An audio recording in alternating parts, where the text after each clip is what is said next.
A standing ovation. Oh!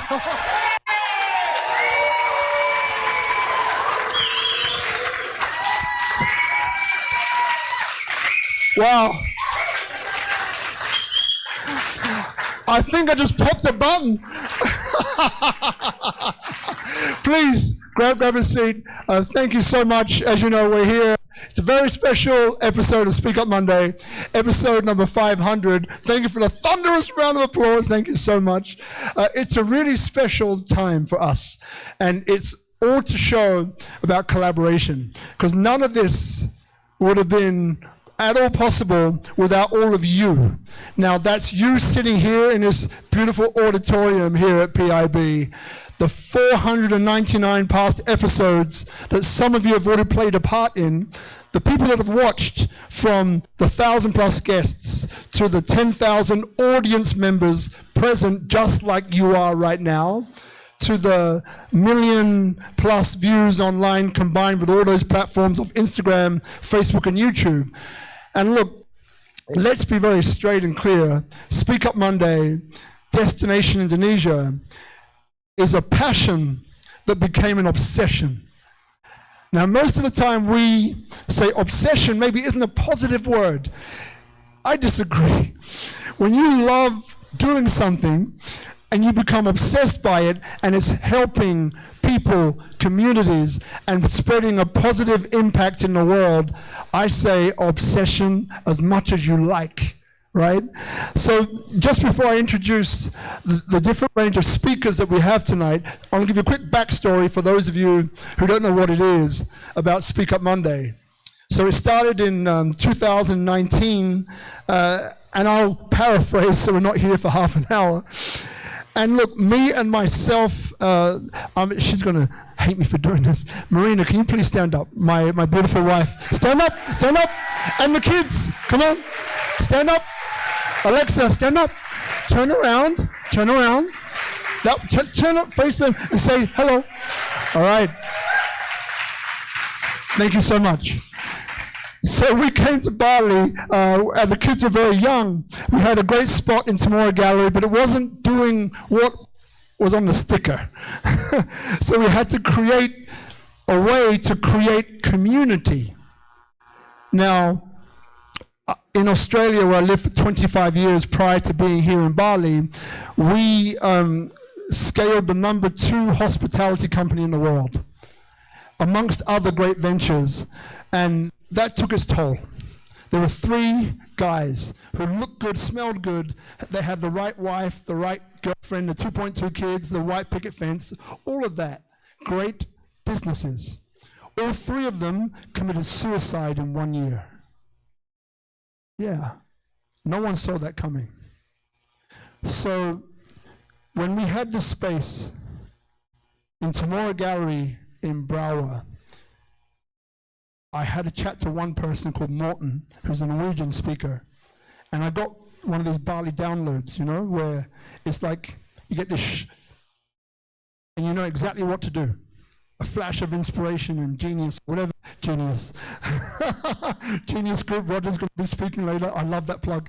And so I realized that the key was about how do we create community and how do we create positivity. With a bit of exploration, I realized that Monday is the highest incidence of heart attacks, from 10 a.m. to 1 p.m. Monday is also the largest incidence of suicide or attempted suicides.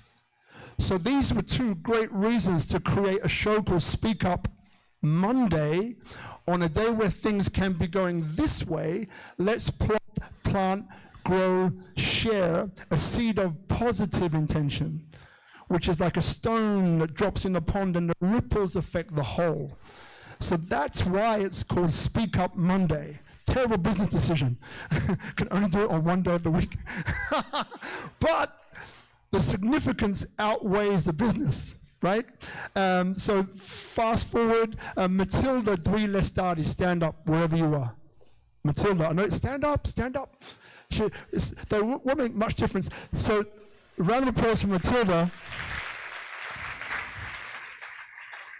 So let me tell you a little bit about her. Matilda is one of the first Indonesian female teams to complete the 7 Summits Challenge. Right. For those of you who don't realize what that is and are clapping because you're very kind, and that's okay, it means you've climbed the highest mountain on 7 continents, including Mount Everest. It's huge, right? So I met her 1 week before she was going to be on the show, but didn't realize it because I hadn't told her yet, right? You remember? And I met her for the first time. I said, look, I'm a bit cheeky. So I said, Matilda, that's going to be you next week, pointing to the stage. She's like, no, it's not. Yeah, sure it is. And again, another Bali download was like, you're afraid of speaking in public in a way that looks like you're presenting. And she said, yes. So back in those days, we had a presentation, so many coaches in Canggu, a presentation of another coach in Canggu, and then they would have a Q&A afterwards. So with Matilda, I said, let's scrap the presentation and let's go straight to the Q&A. And then she kind of said yes. That was episode number 40 or 50 or something, and that changed SpeakuP Monday forever, because after that there was no presentation, it was only Q&A. So thank you once again, Matilda, because you were the one who did that, right? Yeah.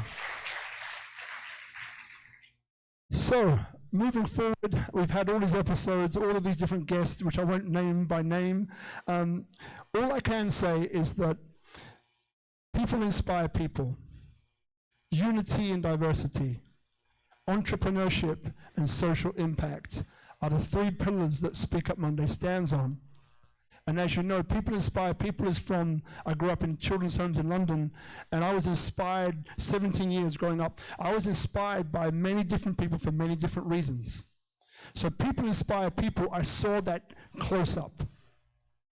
When it comes to unity and diversity, in the children's home, it was pejoratively black. But at school, I was the only black kid for the first 13 years.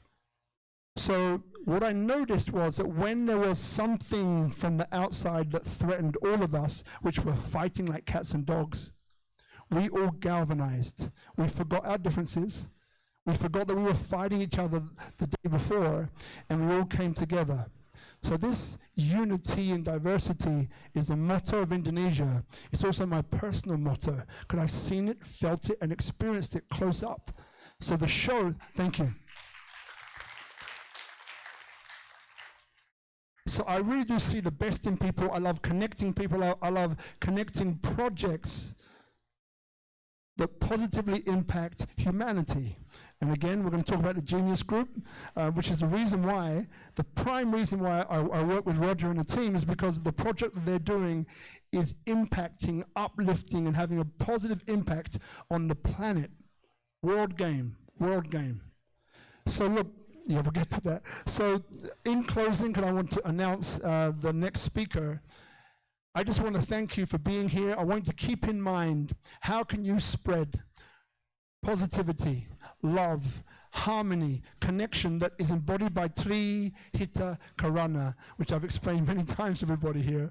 How can you embody that in your day-to-day life in such a way that it creates, generates, impacts, positive impact in your world, to your children, to your friends, to the outside community of the world, because right now the world needs you, it needs your story, and it needs you to jump on the stage if you have to, or grab your phone and start to record something. Too many people are stopped by this fear of imposter syndrome. Everyone has a story. Tell your story. Thank you. So, thank you very much. All right. So, I'm going to introduce our first speaker. So just to give you a quick rundown, we're going to have a few opening remarks. Then we're going to have the first conversation is about inspired by Bali, the spirit of Bali, which is Malo Bandung, which we'll get to in a moment.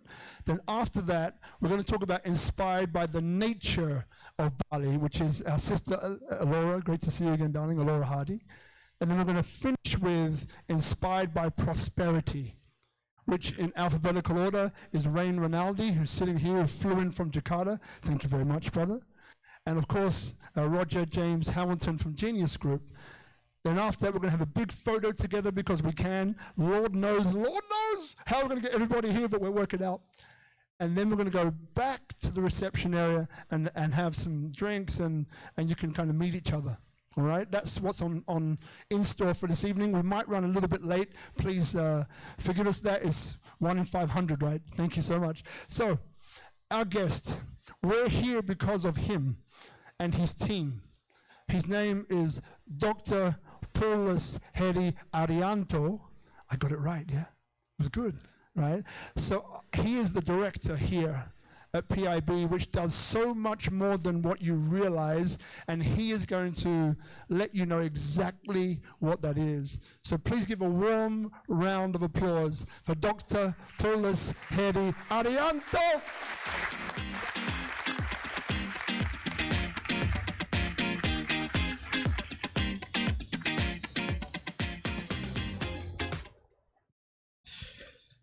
Hi everyone. So, welcome to our campus. Let me share you a few things about our campus. Can you bring up the slide, please?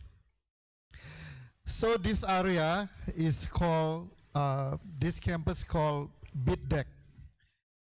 It stands for Bali International Training and Development Center. And this area established, the school established in the 2015.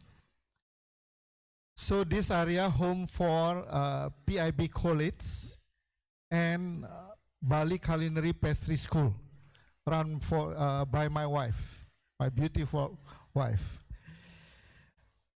And this school, PIB College, consists of a few programs. I will explain you later, but before that I will share you a good news.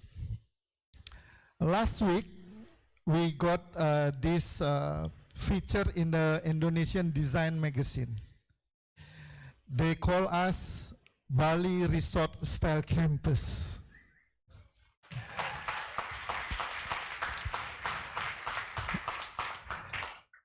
And another good news, also from last week, we got a certificate as a green campus from Greenship in Platinum.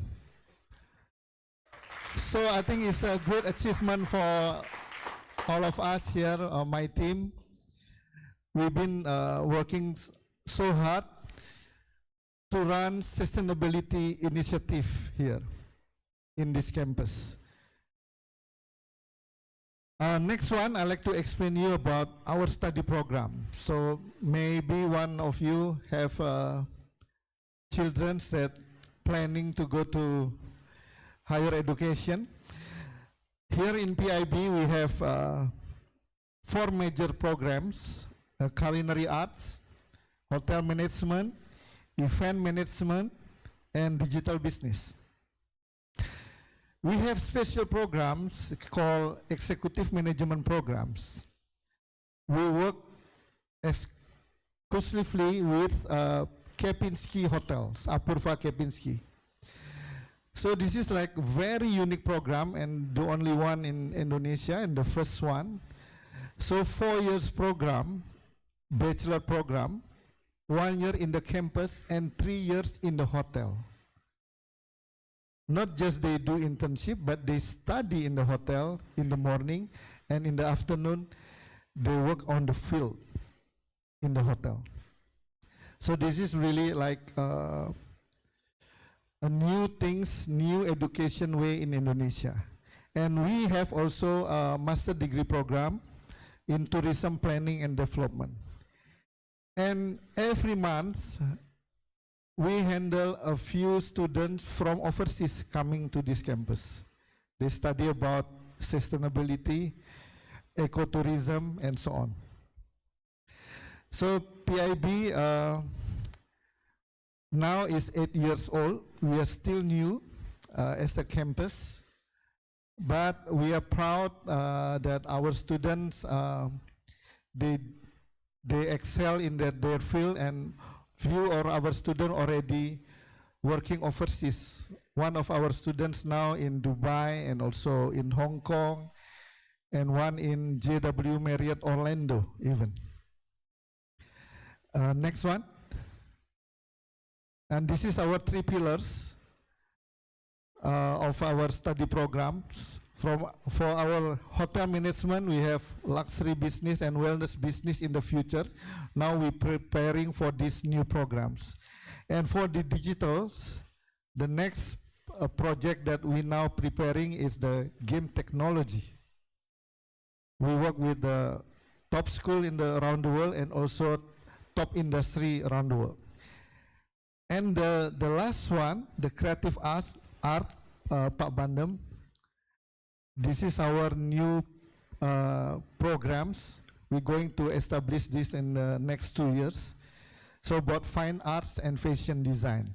So I need your help, Pak Malo, to establish these programs, not just for Indonesian students, but for overseas students. So hopefully, enjoy the campus, and I'm inviting every one of you, if you want to drop by, visit, just text me. The doors always open, and I take you around in the campus. It's a 15 hectares campus, so it's quite time to walk. But it's beautifully built by Prof. Suli. Prof. Suli is my mother-in-law. She's the first woman professor in the Balinese architecture in Indonesia. Yeah. So she is the lady behind this beautiful campus. Okay, I think that's all, Roger. Congratulations for 500 SpeakuP Monday. Now we've got a quick photo with Vinny. Make it quick so we can, each time we'll probably have a photo, but very quickly.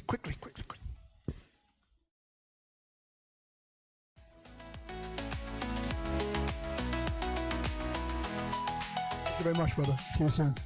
Okay, thank you very much. Good start. Almost knocked over the table. Got to know the table's there. So, with SpeakuP Monday, we are tied very closely to tourism. In fact, one of the organizations which have endorsed us is the Indonesian tourism authorities at the highest level and at the local level. And so we've really seen the need, the desire, for proper support for foreign tourists as well as local tourists. So I'd like to invite Terrier. Are you here, Terrier? Let me just, yes. Terrier H. Nielsen. Please welcome him up on stage, everybody. Your microphone.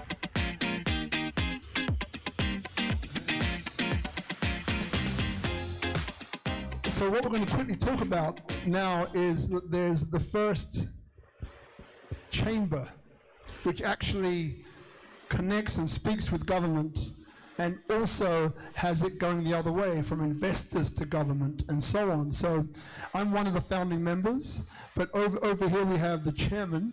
So I'll defer to him and let him explain a little bit about what it is and how you can get involved. Over to you, Brother Terry. Well, thank you very much. I'm, first of all, deeply honored to call you my friend, with all the impacts and the things that you've done, and we've had a few sessions together. This particular BTIC is something I think a lot of us have thought of for quite some time, to get a, I guess, better communication with the government.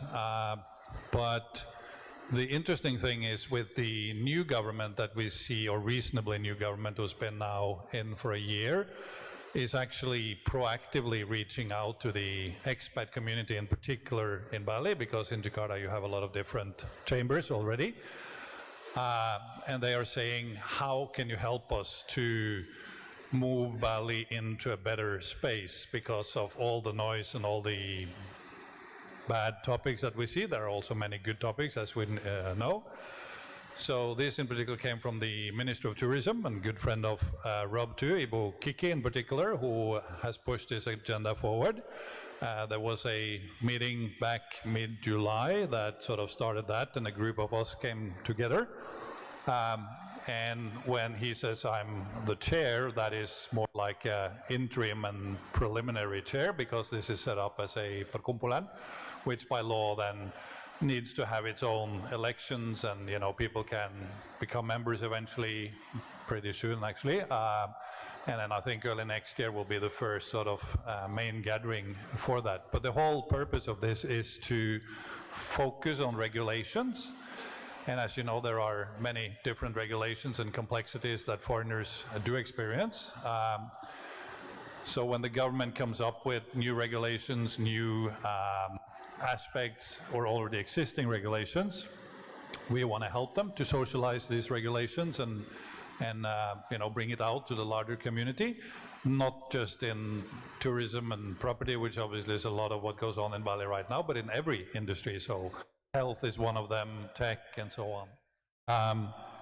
And then the interesting aspect is then that the government also wants to listen to you guys, so the expats, the foreigners. What do you think about the investment climate, the regulations, and what can the government then improve on?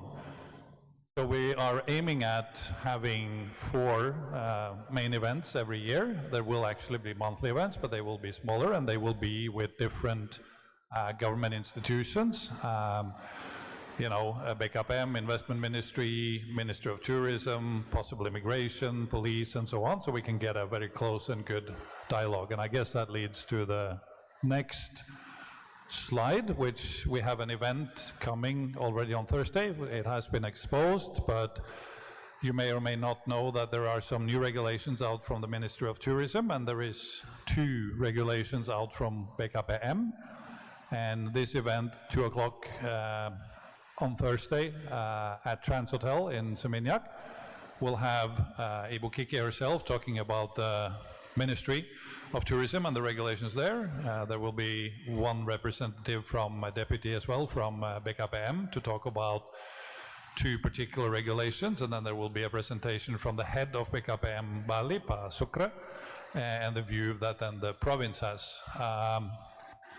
We have already passed 200 people signing up for this. I think we'll cap it at 300. We just can't get more people in. But if you're interested in this and to follow this forward, I encourage everyone to do so. Thank you. Wonderful. Thank you very much indeed, Terry. Thank you. Round of applause. Thank you very much. Woo.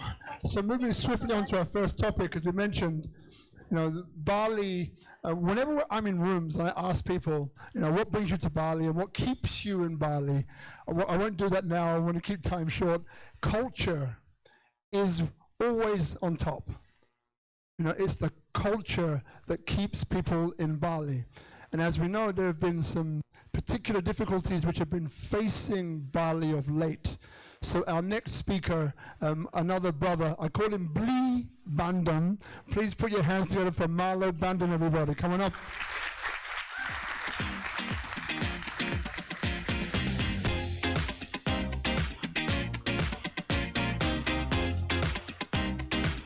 I'm just loving the theme music. It's kind of funky.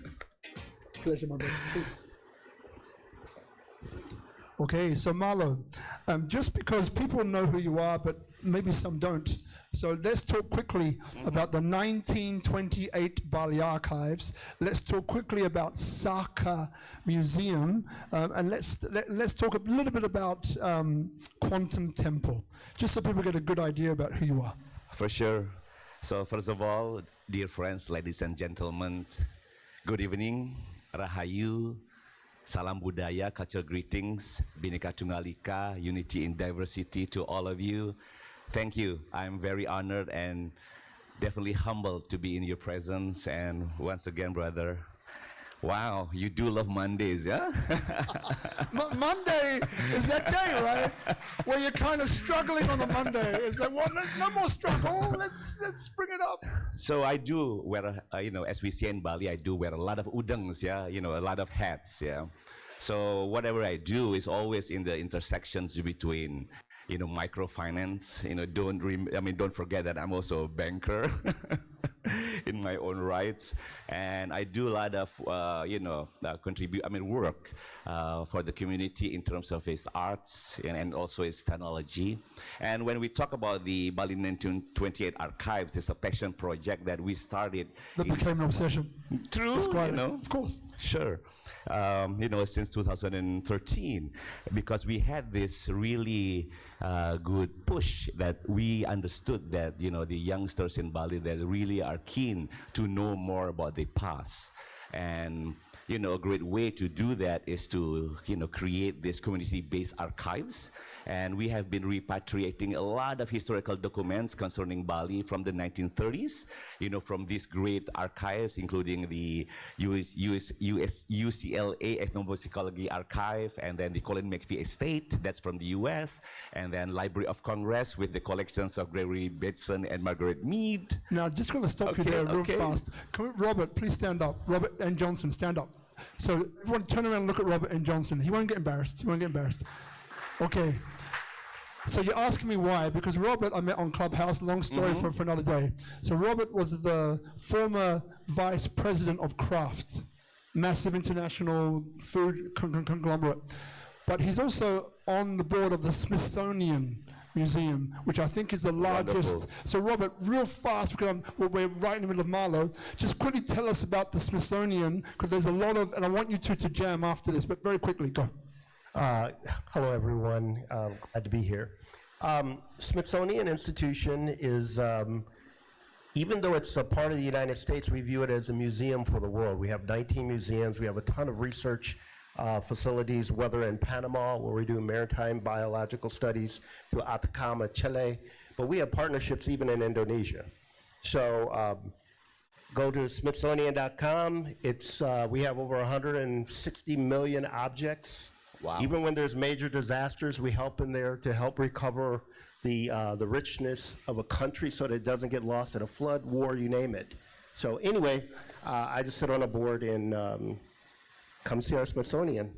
Thank you very much. Now, For sure. Thank you, Robert. And the reason why is because I would love the Smithsonian and 1928 Bali archives to get together. That's the reason why. So please continue. I won't interrupt you anymore. And then we do repatriate a lot of historical documents from Mexico, from the collections of Miguel Covarrubias and Rosa Covarrubias.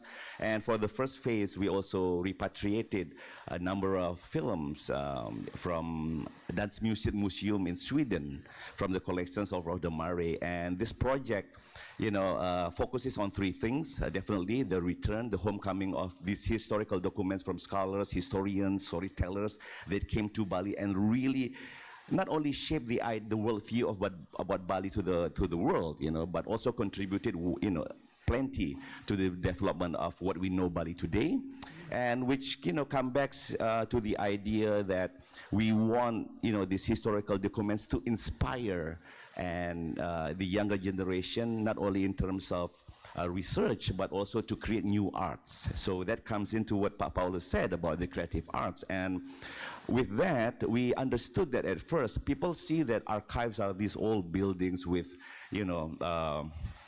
dusty cabinets, there's a lot of ghosts in these archives. So what we did was we took the offensive side. We go to communities.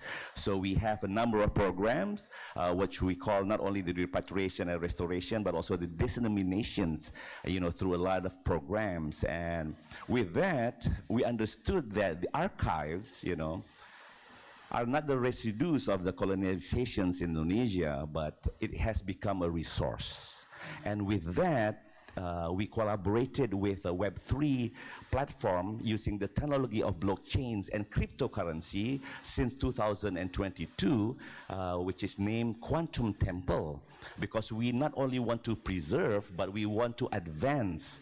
As we know now, we are competing Bali not only as a space, not only, in terms of the desa, not only in terms of its color, the time, but also with new conventions. Now we are heading, we are living in a time where we are, amongst, data disruptions and dominance, with the algorithms. And with this blockchain technology, we can ensure that, all the informations are immutable, it's transparent. And one great thing about Quantum Temple is we have what we call the impact funds. So everybody can trace their impact to wherever they want to go. And now the operations of Quantum Temple, we're not only talking about Bali, but we are already moving on to Peru, Panama, working closely with communities. And obviously, Roger over here, you two have to jam. Because again, what Genius is doing, there's a lot of coalescence there. And just quickly now, so Saka Museum, which is my favorite, I've been there and I loved it. Anyway, I'll stop talking. Please tell us the award that it recently won as well, and then quickly explain what it is. So when we first came together to discuss the idea of Saka Museum, it was when we were summoned by our principals at Ayana Bali Resort, and one of our principals, mentioned to us that I think, I've been really touched and I've been really loved, by Bali. There's so many great things that we have been doing, in terms of a corporation, and really defining what we call the service excellence, the experience, of how people, foreigners would come to Bali. And then, let's give back to Bali in terms of, this cultural establishment. And we were like so excited, number of friends came, and not only me, this is really a teamwork. And as the youngest, I asked, so dear sir, what should we display? What should we showcase? What is your collection? You would be surprised that my principal said, nah, I don't have any collection. It's all, something that we have to develop together. And we took us a while to decide that when you hear the name Saka, Saka doesn't only mean pillar. Definitely we aspire to be a cultural pillar, but Saka is our theme. Saka defines, studies Bali as a cycle of, these multiple layers of meaning. Saka relates to the calendar, the solar calendar, the Surya and Chandra, the relations between the sun and the moon. That became the idea, because when we talk about Saka as a year from the Pawukan calendar, we're talking about 12 months that have significant meanings. And that is why, after the pandemic, we started building it again. And when we did it, it was not necessarily about thinking about, how should we be appreciated in terms of awards. But it was so surprising that in 2024, we received the honor of becoming one of the most, famous places in 2024. In Bali with Bambu Indah. And what was the name of the award? And then we're going to scoot on to the next question. Sure, it was the Times Magazine 100 Most Famous Places 2024. And in 2025, it became another surprise, because when we talk about this collaboration, not only between how we would bridge core communities around Bali, Indonesia, and also the world, but also how would corporations view them advancements of culture, we were bestowed the award, one of the most beautiful museums in 2025 by Prix Versailles in France. And, with all, blessings from all of you, hopefully, on 4th of December, that selection, that nomination and selection would then become another accolade, because they would definitely give honors to who's going to be on top. Love it. So just quickly again, so Bali 1928 Archives, Quantum Temple, and then the Saka Museum, which is in Jimbaran. It's the Ayana Hotel. If you haven't checked it out, it's been gamified. It's really cool, much fun. You can spend the whole day there, or you can spend a couple of hours there, but I would go for the whole day. Now, so just a few things. We have 9 minutes and 41 seconds, which I knew would happen, but it's the way it is. So Bali is beyond a destination. It's a living memory that continues to evolve through time. people, and enterprise. So through connection, collaboration, and alliance, it becomes a strategic partnership for storytellers like you, Carol, creators and businesses alike that capture fleeting moments that shape how the world sees the island. So the rest of this session, which is 9 minutes and 8 seconds, explores how corporations, entrepreneurs, and communities can work together to preserve what makes Bali timeless. A worldview of balancing progress with purpose, innovation and heritage, and profit with cultural, environmental care, right? So what's the question then? 8 minutes and 40 seconds, we have time for about 3 questions from the audience, and once our time counts down for each person, just so you know. So Marlo, when we talk about this, right, and I'm going to ask you to keep your answers to maybe 1.5 minutes, if you can. So what first comes into your mind when it's about balancing profit with cultural and environmental care? So Bali has been termed, in terms of many names, We talk about Bali, the last paradise, and then by Hickman Powell, and then, dear friend Adrian Vickers, did research in Bali that Bali is a paradise created. But for us, especially for us at Saka, that Bali is what we call Waludwipa, the island of devotion. So we believe that Waludwipa means that devotion and motion. And where that comes from the idea that, we are regulated by time, space, and new conventions. That relates to the idea that, first of all, whatever we do, in Bali, all of us, we have to do it in a pure, sense, everything has to come from a pure mind. And then we can translate that into what we call, the purity of mind is siwam, and then we would express that in righteousness of action, the satwam. However, both of that, doesn't mean anything, if we cannot do it in such a beautiful manner, or the aesthetics, which, we believe is the Sundaram. And then the Sundaram really makes Bali timeless, For all of you that have spent time in Bali for quite some time, Bali is known for its devotion to spirituality. And then we express that, in terms of our arts, the artistic expressions. But from my study, again, what makes Bali timeless is the ability of this island to dedicate oneself, to foreign influences that can enrich and make this place better, which comes from this open heart from all of us. So I do believe that's the idea, In practical terms, it's easy, When we talk about Saka Museum, the main theme, the first exhibition that we did was relating to the 9th month of Kasanga, which happens every March and April, which we call Nyepi, or the Day of Silence. What do we want to show to the world? First of all, we know that, for the most of the year, we're so busy with so many things, But we want to show that, to the world, that we know how to party, but also we know how to rest.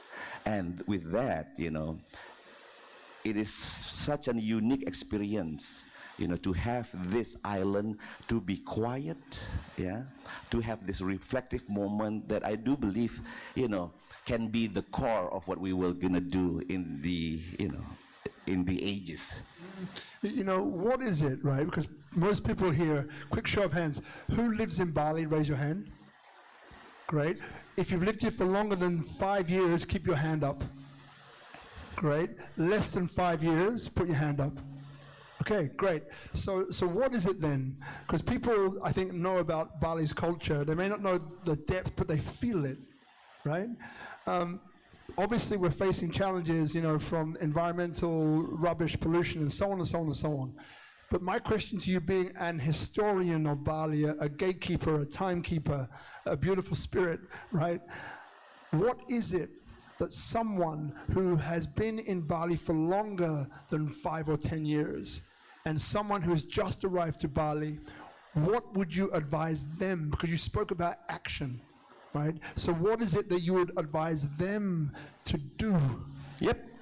So when we did the archive, it was not well funded. It was really, Dr. Edward Herbst, a fellow researcher from City University of New York, and Alan Evans, who's really into these old recordings. Yeah. And we had this idea that, why not? Let's do this. And when we did it, definitely. There was the issue of trust, because when you talk about repatriation, we're not talking about physical repatriation, because when we talk about repatriation, everybody thinks that we want to return the physicals, but we had this idea, why not? Let's do digital, because everything relating to the Balinese culture abroad, still relates to our self-identity. So we want that. We want the data. We want the raw information that can be used. And along the way, a lot of corporations came. These corporations that understood that the only thing that would entice ourselves and the world is the uniqueness of Bali, as we mentioned before, and not only to look good, but also to do good. So I do believe there has been a number of collaborations, and what I'm saying in terms of collaborations, now we want to become an alliance, What you are building here, what you have been doing for the past, 305,000 days, 3,500 weeks, it's so amazing, in terms of building alliance. And when I first came to SpeakuP Monday, it went on and on and on, I'm looking here, I keep picking on you, Roger, but we had one 3 hours the other day and it still wasn't done. Yep, and then we were just talking, the last one was talking about, how corporations can do good. And I do believe that wherever we are, we owe, everything under the sun, under Bapa Akasa, the sky, Father Sky, and also Mother Earth, Pertiwi. So I think we can make ourselves relevant to that. And I believe that by understanding Bali beyond these days, we can remember, and then we can definitely relate. And hopefully, by both of that, we can do repair. We can rejuvenate, the idea of Bali by making this alliance, doing it in our own household, our family, coming to your neighborhood, to your town, and then I do believe Bali has a chance, to really become the Wali Dwipa, the island of devotion, where devotion is always in motion. So to just to bring that all together, so what you're saying is that those people who've been here for whichever period of time, I mentioned 5 or more than, greater than 10, it's about collaboration. It's about organizations coming together. Now, look, is Vander here? Vander, where are you? Vander, stand up. Vander, stand up, where are you? Is he here? Vander. There, stand up, stand up, stand up, stand up. So Vander works for Coco Developments, which is the fastest growing developer here in Bali. Yeah. So thank you. So we're working together, and part of what we've been talking about is how does a corporation like this, how do they create a new model of what a developer would look like, a conscious developer. So Vander, real fast, because we haven't got long, please just let people know about the work you've been doing in one particular part of Bali. Oh, okay. Thank you, brother. Thank you, Rob. Yeah. As a property developer, we know in Bali we have a lot of issue about development, but we try to become better and better and better again. And as a property developer, now we build or we create a plastic pyrolysis system to converting the plastic into the oil, into the gasoline, also into the gas. So we create not only the building, but we create a business model for the local, 100% for the local. We want to collaborate with all the stakeholders, not only with the business, but we want to collaborate also with the government. So we start our project, really small project, and it's funded by Coco Development Group in Chepaka village in Tabanan. So with this chance, I want to asking all the people here, all the foreigner here, to collaborate with us, because we not come to teach people, but we believe collaboration is most important thing to fix all the problems. Not become for the best guy or the people who want to teach people, but we come to hear, we come to become a good neighbor for all the people in Bali. Thank you, Rob. Thank you very much indeed. Okay, so we're going to scoot straight to questions. So if you just raise your hand if you have a question, the mic will come to you. Any questions? I have many, but if you don't have one, I can't see the light. Stand up, better. Stand up, you have a question. Carol, okay, great. Uh-oh, watch out. Carol asks serious questions. Good luck, Marla. No, I'll go light. What is the most important, best bite of wisdom that you can share with us ignorant boulets? Ooh. What I like is the audience, they're like, I'm not ignorant. And then the one taps them on the shoulder and they go like, yeah, you are. It's like, okay, fine. Well, definitely, you know, it comes to the ages of ignorance is bliss, yeah. But however, in terms of, you know, corporations, communities, I think it's about time to be smart. You know, how you would, you know, not only Bali, you know, as part of the, you know, ego experiences or the experiences. But what I'm saying is, why not just go to the communities, talk to the Balinese, you know, learn what are needed, you know, instead of just, you know, enjoying it and having a good time in Bali, you know. Why not just put yourself in the shoes of the Balinese and, you know, work out these difficult times together. You know, coming back, you know, in the 1930s when Walter Spies came, you know, what he did was he really related to the people of Bali, you know. He worked with the kings and with the prince and also the artists and also the, you know, the common people, you know, for the lack of words, you know, and which allows him to really understand and contribute back to the islands, you know. So, you know, plenty of names that, you know, I can name a lot of names, you know, but I'm not only going to talk about what's happening in the past, you know. Today is 10th of November. It's the day where we have a moment of silence to all of our heroes in Indonesia, you know, that has fought, that has defended, that has filled in independence to ensure that all of us can enjoy Indonesia. And with that, I do believe that all of us, all of you are heroes in your own rights, and that can contribute to the betterment, you know, of the world, you know, from your personal perspective and also Bali. So just go out there and really be part of the community. Thank you. Yes. All right, other question. Hand up, just stand up, because I can't see you. Stand up, stand up, stand up, stand up. Okay, we'll go to this fellow with a beautiful shirt. I used to wear shirts like this. Don't speak to my wife, she'll tell you all about it. Hi, my name is Aladdin Ben. Thank you for this awesome panel. I'm an engineer, guest lecturer at the University of Polytechnic, and one of the founders of Silicon Bali, which brings entrepreneurship to Bali to educate the culture. And I would love to know, in your opinion, what are the biggest challenges that Bali is currently facing across sustainability, but as well as education and entrepreneurship? Thank you. Yep. You know, we've been on the road, you know, for a number of years now, especially the past 2 years, because we're working with the Pasihan or the Suba. Pasihan, you know, the Water Society.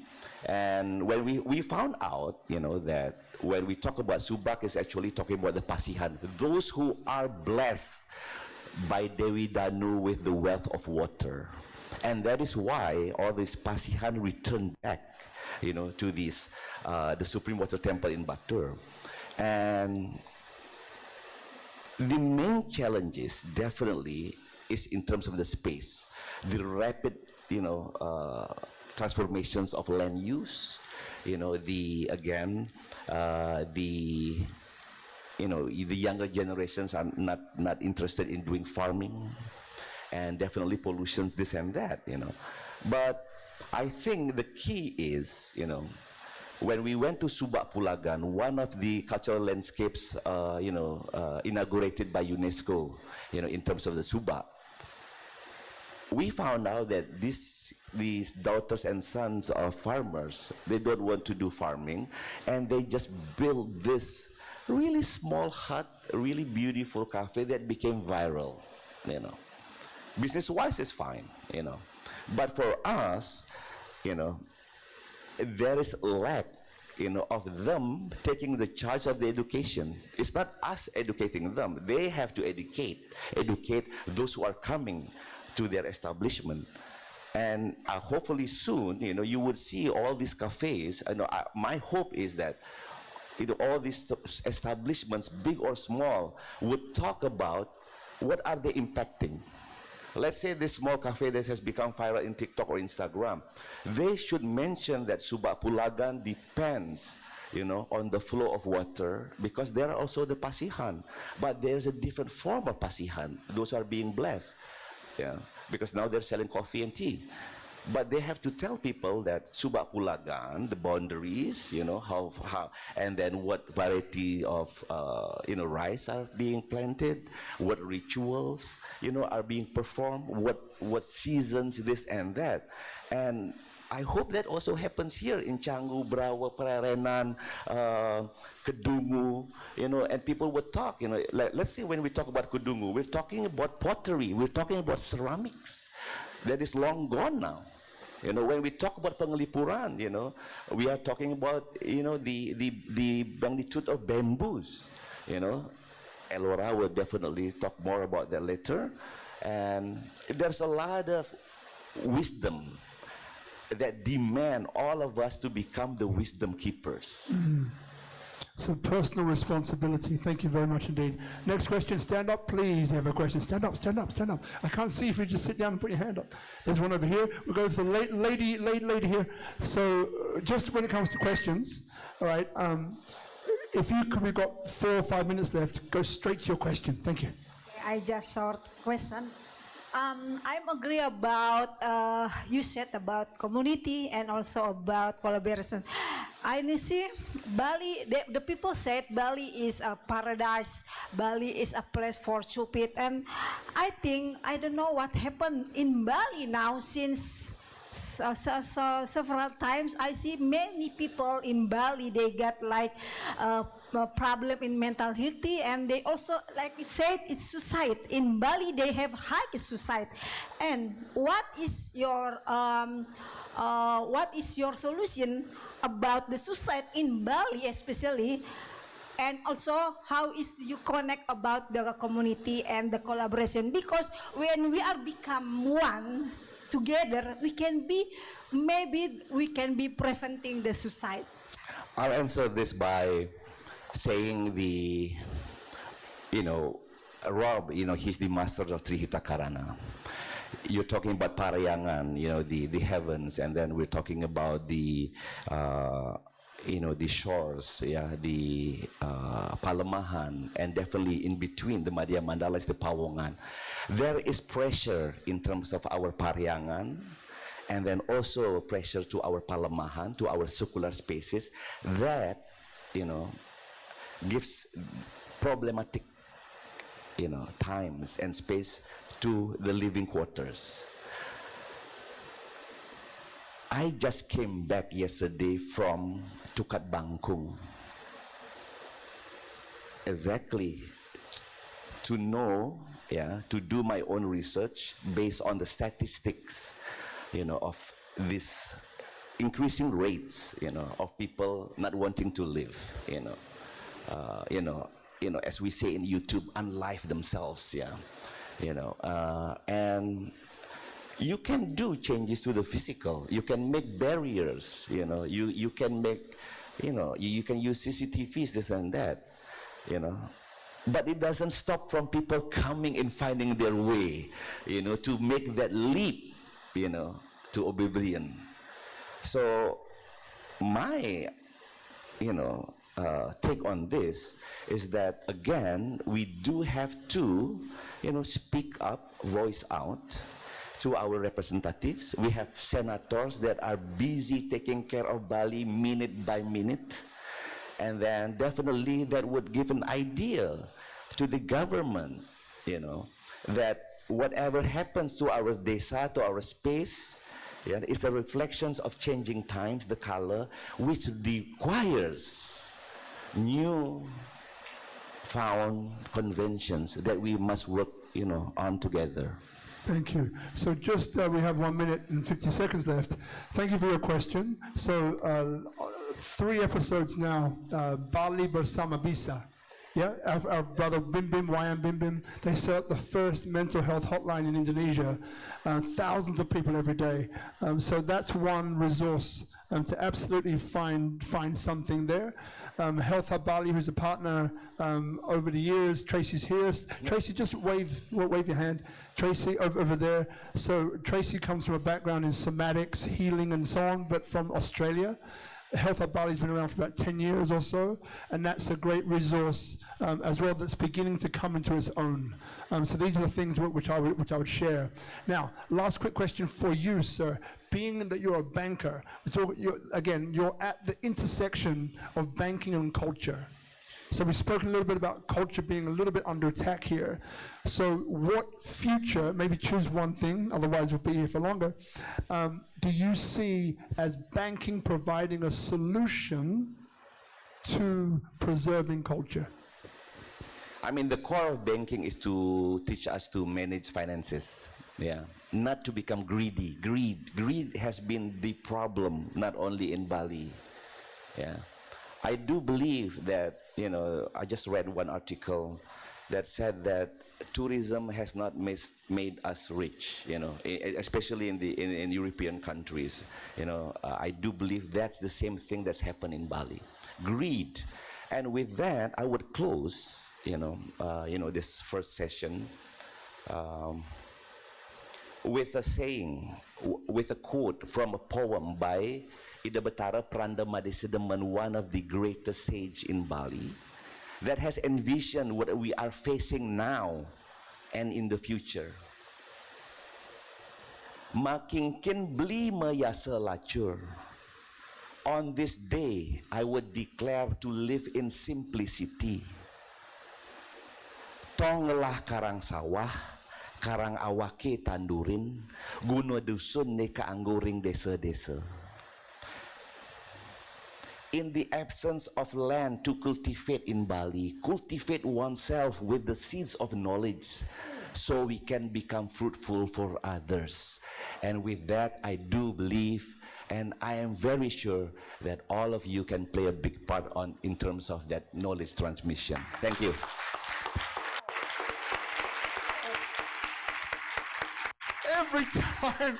Every time we sit down, he comes up with a poem, which is just, even though you don't understand the words, the frequency of the words hits you, and I get these goosebumps. Brother, thank you so much. Thank you, Rob. All right, thank you again. Quick photo, Brother Vinny. Yep. Wow.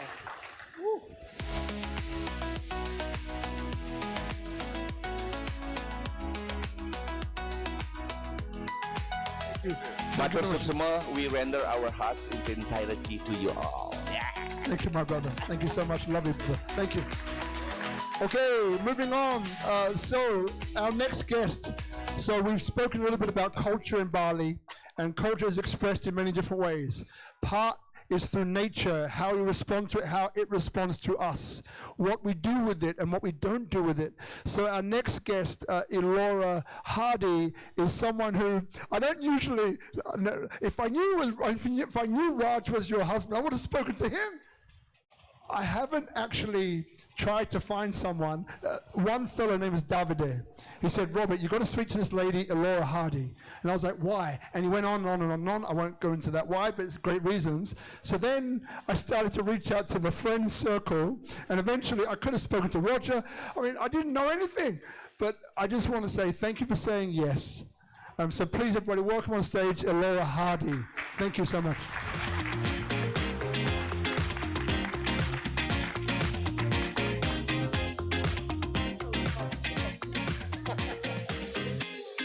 So we're going to have a little video which kind of shows a little bit about the work that you've been doing over these years. So if we go straight to the video, thank you. Dim the lights. Yeah. Dim these lights as well, guys. Yeah.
Round of applause, everybody.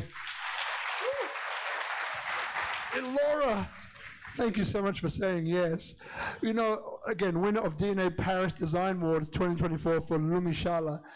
You know, two-part question. What comes up when you look at that body of work that you've done? And second to that, you know, how did it feel winning this particular award?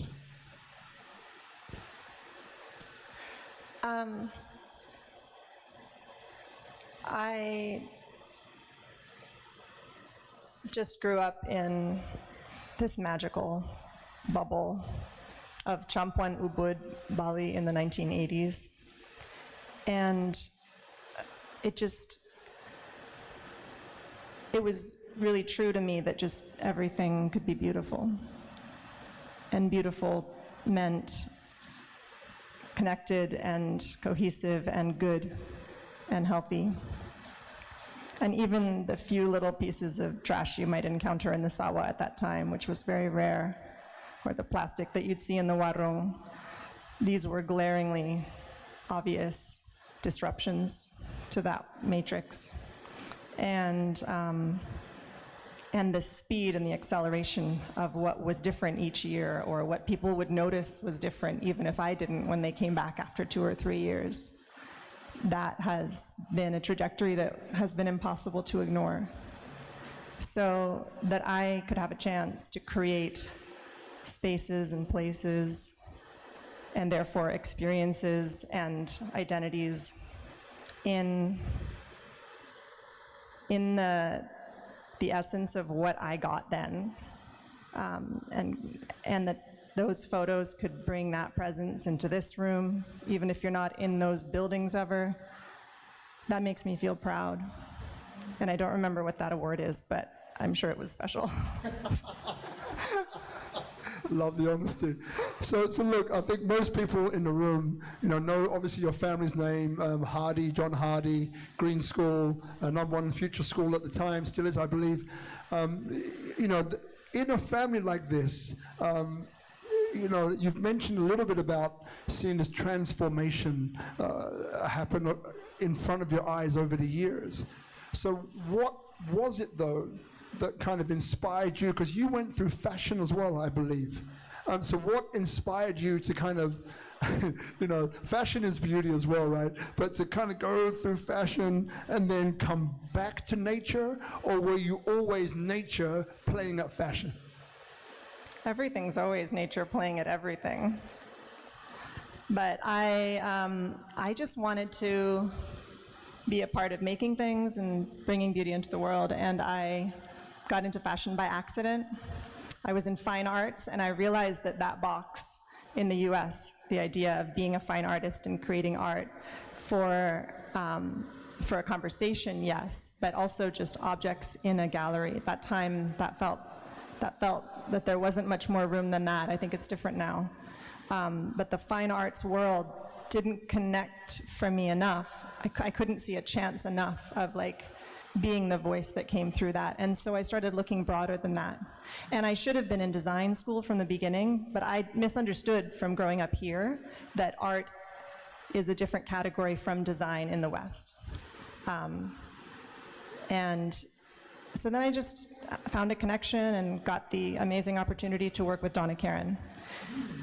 Now, Donna Karan changed the way that women were in the world in the 1990s by the way that she let us wrap ourselves, and the way that that embodiment takes place, the way that you feel when you're in the right jacket, or the amazing vibe of a dress. That is what I later realized I'm now doing with buildings, because everything is just a layer of something between something inside of us and the entirety of everything. And all of those layers shift the possibility. Love that. You know, what flies in my head is that, you know, the people out there that maybe look at you and say, you know what, I really appreciate, respect, and see what she's done, right? And perhaps part of them want to emulate you, right? And want to become, I look at my daughters who are like playing on the phone, but it's okay. 11 and 9, right? 2 of them. And with my partner, Marina, who does so much of our parenting, thank you so much, darling. It's what will they become? What values do we instill? All of these things fly in. So the question then that pops in is that, you know, for those young ladies, or people looking to emulate what you've done or what you've become, which maybe 1 or 2 things that you found for yourself, when you look back and you say, you know, it was that thing there, and maybe it was that thing there, had that not have been present, I don't know if I would be doing what I'm doing now.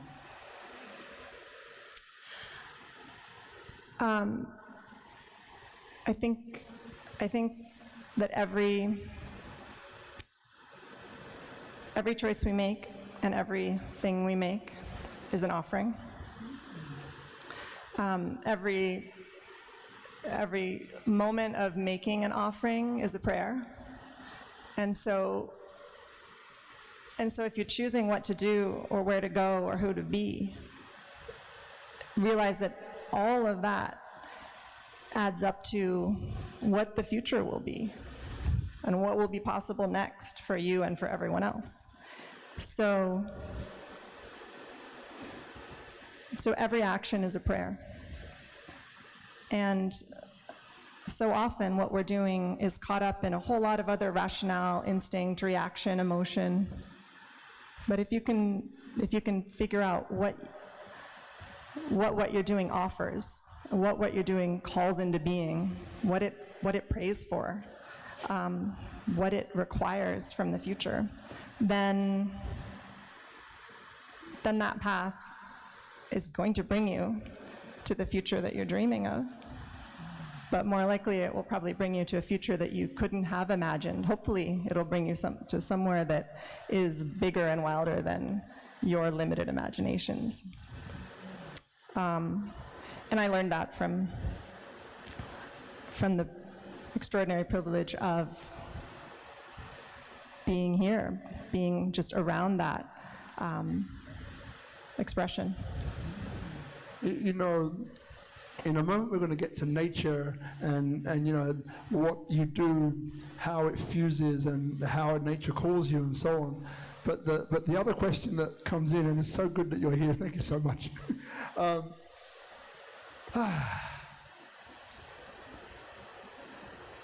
What I'm sensing is that, you know, living here in Bali, you know, has taught you, again, nature has this way of evolving. Nature has this way of finding its way, regardless of development, regardless of human beings, it finds its way. So my question then to you is one of, You know, when you face difficulties or when you face challenges, again, through this lens of, you know, I think people look up to you, I know they do, and people, I feel now in the world, kind of need to look at people who are doing stuff but for real, right? Who are being legitimately them, and that's what I get from you in a very short moment.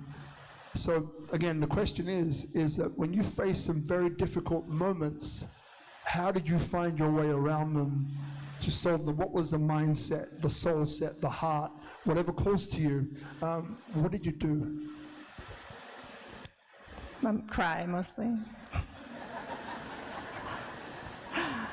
On his shoulder. Supportive husband, Raj, you are the man. You know that, right? And he would tell me it's all worth it, and explicitly, precisely why the future needs us to do something that we can be proud of. And that's hard. That's going to be hard. And there's so much friction in taking a stand. And I don't know why I still do it. It's really hard. Now, you mentioned that take a stand. Why do you take a stand?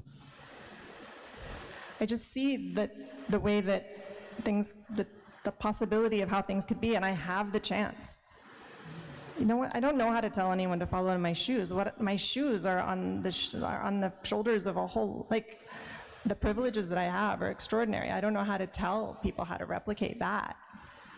But I stepped into that opportunity, that situation, that confluence of amazingness that was my birthright, that was the place that my parents brought me, the place that they raised me, the things that they did for me to have the chance to do something next, and all of the people around me. So I have something to offer, and I have to do that, and I have to do a whole lot of other things in order to be able to do that, and those things are the frustration, but I can't stop.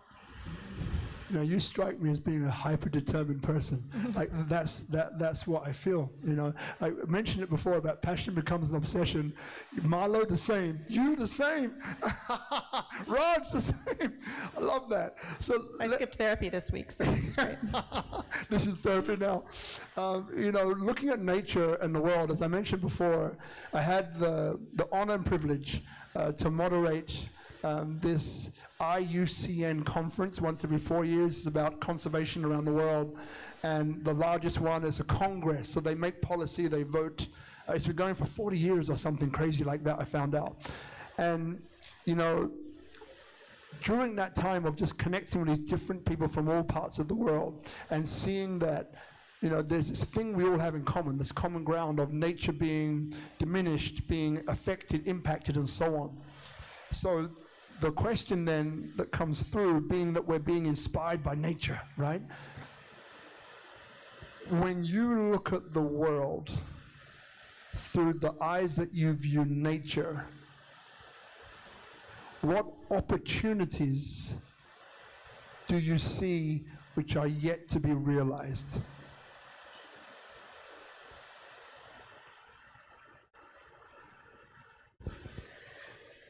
I'll zoom into the part of it that relates to creation, to design. In design, we have so many variables to consider when we're creating something. There's the context, there's the history, there's the one of the things is the materials that you're using. And a lot of what drives design is what is cheap and easy to ultimately make at this moment according to the way things are valued or misvalued right now. And if we stripped away, like, what did the Industrial Revolution set us up to be doing right now, and skipped forward into a future where things were being made, the things that we need were being made in alignment with, like, in compatibility with just a healthy future after that. If that was the requirement, if that was the core of the design brief, that you could gain value and joy and everything in that moment, as well as in all of the future, if that was what was needed, there would be brilliant designers making the things that we need in a way that worked for that. And in a few hundred years, when we look back, I pray that we are in a healthy place to be able to say this. We will be saying, that was this really wild blip for a couple hundred years there, where they started to make a bunch of machines, to make a bunch of things that looked like they were made for the machines, and made a big mess. And there was this wild thing called plastic, and the problem with it, the amazing thing about it, but the problem with it is that you could just mold it into whatever your mind imagined, and people weren't really using their imagination in a way that connects with the compatibility of a beautiful future. And so they made all kinds of stuff that didn't make sense at all. So all the things around us are intentionally created by us. But how does that take us to where we want to go? Love it. Audience, raise of hands. How many of you are using AI? Just raise your hand. How many of you? Be honest. Great, thank you.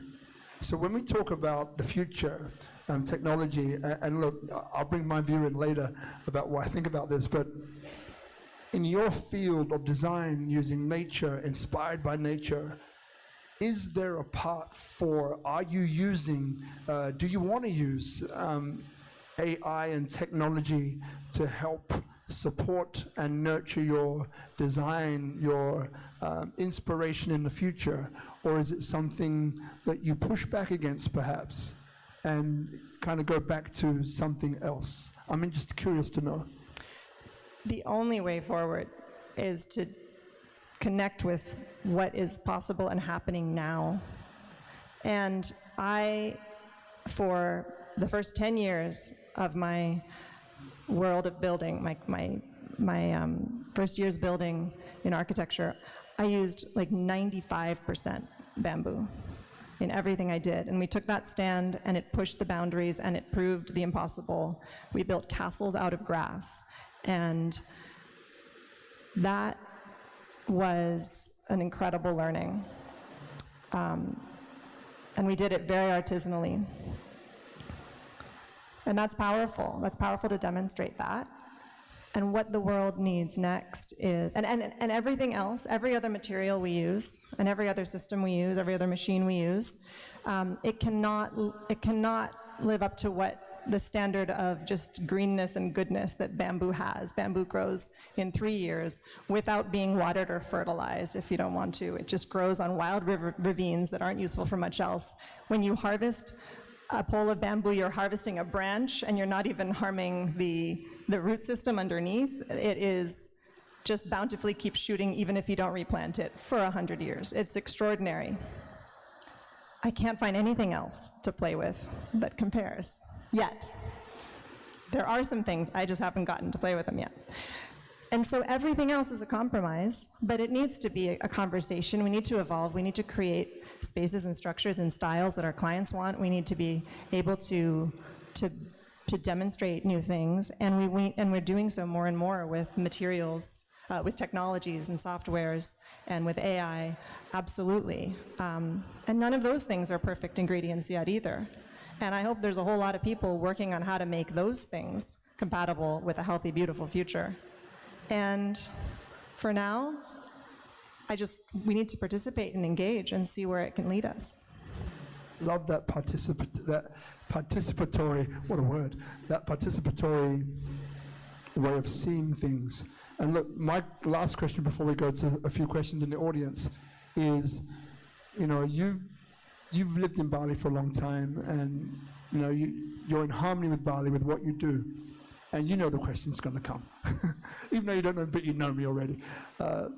So what's your thoughts about the future of Bali? What is it that you would like to see people, maybe developers, adopt going into the future that lessens or collaborates with the culture and customs of Bali, being that Bali is holographic, right, as I mentioned before. It's the world is like this. We talk about Bali, but if I cut a little bit here, it's the same over there, the same over here to a certain extent.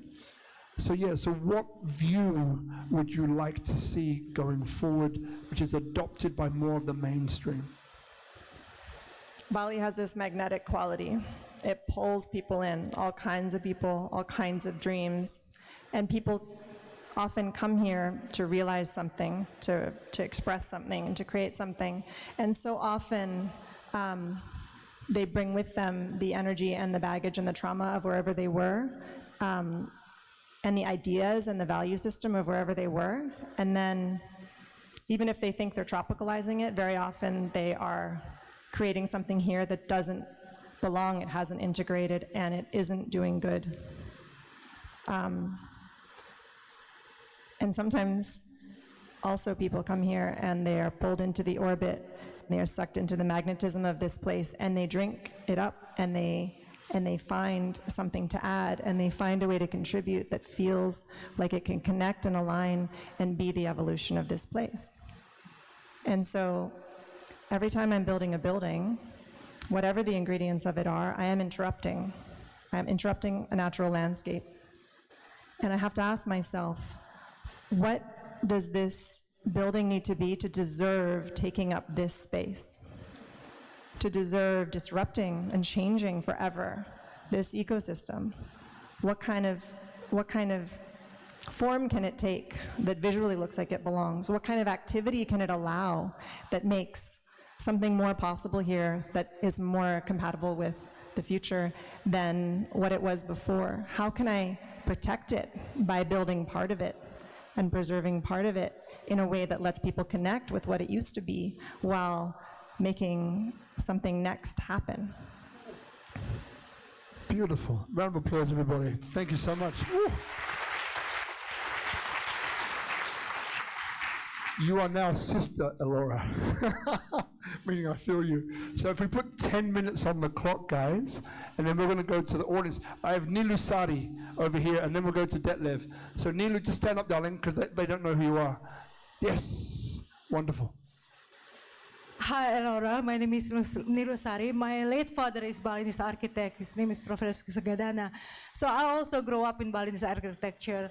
My dad also one of the architects for Amandari and McJagger Villa and everything. So he, as a Balinese architecture daughter, I have the eye for architecture, I think. So do you put any Balinese philosophy like Feng Shui and the name of Kosala Kosali in your architect, in your design? I just love the way you design. You respect the integrity of the surrounding. That's what my dad also, when he built his design and everything. I mean, I could tell when a design is built by Balinese architect or by architect from outside Bali. So do you put that Balinese Feng Shui to your design? Just my interest. Thank you. In order to put Balinese Feng Shui into my design, I would like to collaborate with a Balinese architect who was a master of it, and I would love a project like that and a client who would make that the core of the vision. Myself, I don't know enough about Balinese philosophy to really make that the story of a project. I am trying to listen for what the landscape of Bali has, of that particular spot where it is, brings forward, and with respects for the key ingredients that I'm aware of the philosophy, in order to demonstrate a new direction, a new little tiny spark of a potential direction without merging it with a traditional Balinese vernacular. And sometimes we've had projects that were actually connected to the culture of a certain place. And in that case, I feel a real responsibility to respect that typology, that visual and that spiritual system, and try to really stay true to it. So I haven't yet seen a way to blur the two, to meld the two, because these are all these different facets to consider in a design. And one thing that I find quite strange is that I'm concerned that there's a perception in the world and from people who are on Airbnb that maybe curvy bamboo leaf-shaped buildings are Balinese architecture, which is very odd because they only started happening the leaf-shaped 12 years ago, and other things a few years before that. And it's really important that not be all conflated and blurred, because these are distinct artistic things going on. But it proves the fact that you could really shift a story, shift a direction. You could really create a new possibility in just over a decade. And that is what people come to us to learn about bamboo, and we do 10-day courses called Bamboo U. People come from around the world, like 40 people at a time. And I look around that crowd every few months and I'm like, what are they here for? They came all around the world. They left their life for like 2 weeks to be here. What are they really here for? And some of them want to learn how to harvest and make bamboo into something. And others just know that there's something to be learned here in this percolating possibility, some merge of Bali and what we're doing and what nature is trying to teach us through bamboo. And they want to bring that lesson to where they are. And when they see that you can actually shift an industry, you can create a new vernacular in such a short time, that has power, because there's so much that we need to shift quickly. And I'm not saying it should look like, I don't want to see another bamboo leaf-shaped building in my life, to be honest. Like, we need other design styles in every material, and we need the thought and care put into what they're made of, and we need to look at the philosophies behind them and the traditions that anchor them in order to do so. Oh, the friends of mine who said that Laura's a great speaker, I get it. You are. Thank you. Detlev, stand up. Not that you need to because you're the tallest man in the room, but Detlev, so they you have a question. Yeah. That was just my worry if I stand up. Sit down, no one can see. Okay, hello, a question. Do you collaborate with universities here? Is there something, or maybe with Paulus, that there's some knowledge exchange for the younger generation? Yeah, some of us in my team and my studio have done lectures at different universities around Indonesia. It's not a major part of what we do yet, but we certainly have. Desiree, can you stand up, my darling? Can we get the microphone to Desiree? So part of this, remember, over the years has been 10,000 people in the audience, right? Tonight we didn't have a chance to find out from everybody, but I like to pinpoint a few people so you get an idea of the kinds of people that are in the room, and realize that the person sitting behind you or next to you that you did not come with often holds the next key to what you're doing. So before you go, we're going to have a photo, we're going to have a few things, but I really encourage you to speak to someone who you've never met and just have a chat and see what comes out, because over the years of connecting millions of people through what I did before, you've made the effort to come. Put your kids, do your makeup. If you have hair, do something to it. That's pretty cool looking that I can't. To get here, so don't waste this opportunity and just run off. Speak to someone that you haven't come with, that you felt drawn to, have a chat. So Desiree, you may have a question, but I want people to know about your vegan brand, because I think it's pretty cool. So over to you. Thank you so much, Robert. Yeah, my question, one of my main missions with my ethical, sustainable vegan fashion brand, Vos & Co, is to reduce plastic in the vegan fashion industry. Well, actually in the fashion industry, with everything poly is just petroleum-based plastic. And you mentioned plastic. And so I was trying to think of like what kind of question to ask you in regards to that. And the one thing that comes to mind is basically like, how, like you think in like 100 or 200 years, we're gonna look back at like, you know, like just what we've done to this planet and how far away we've come from nature. And one of my biggest motivators too is the animal agriculture industry and trying to eliminate not only just animal agriculture but also plastic, the two biggest epidemics of our lifetime, I believe. And so, yeah, how do you what do you, are you just doing what you can in your daily life to focus on nature-based solutions? And how do you feel about this like massively overwhelming problem as an individual? And do you feel optimistic that it is a problem that we could potentially move towards eliminating or getting away from in our lifetime? Or is it going to be generations before we see a return back to this as consumer behavior? I know that I don't know enough to listen to my fear about whether it's already too late. I hear a lot of voices out there say that we've passed certain limits and things are kind of too late. And I can't listen to that. I can't believe that. I mean, I have to just put my blinders on in a lot of ways and focus on like what I can impact, what I can affect, where I can show some sort of an example. And I don't mean a literal example, I mean like planting a seed of like showing if this is possible, if you can build a castle out of grass, what else is possible? And make that contagious. But in that future needs to be in a few hundred years, and we need to be looking back at like how amazing it is of all the things we figured out to digest the plastic and replace it and do something else in some other way. Like that's the reality I have to live into. Last question. Tangelina, we're out of time. Sorry, my darling, I know. But by the way, stand up, Tangelina, stand up, stand up, stand up. So that's Tangelina, if you haven't met her yet. You two would jam well together. There's another resonance between you two, so I'm sure you're going to have a chat afterwards. So, last question from me. Firstly, thank you for sitting down with me and having this informal chat. Is there anything that comes up within you now that's like, you know what, I want to mention that? It's very refreshing how little you asked me about bamboo, because very often I'm invited to speak about that. And it's not about the bamboo. It is not. The bamboo is the teacher. The bamboo, nature is speaking through bamboo to speak through me, to say something about how things can be, about how creativity can work, about how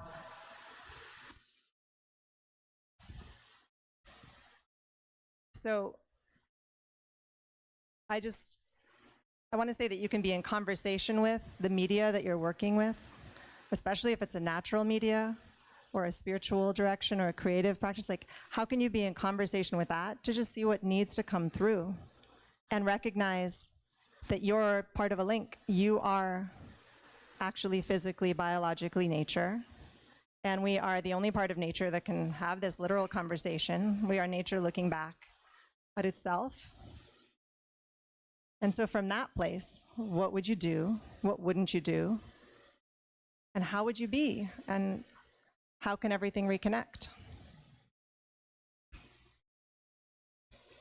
Round of applause, everybody. Thank you so much, Alora. So we're going to, Vinny, are you there for a quick photo? Yep. Thank you so much.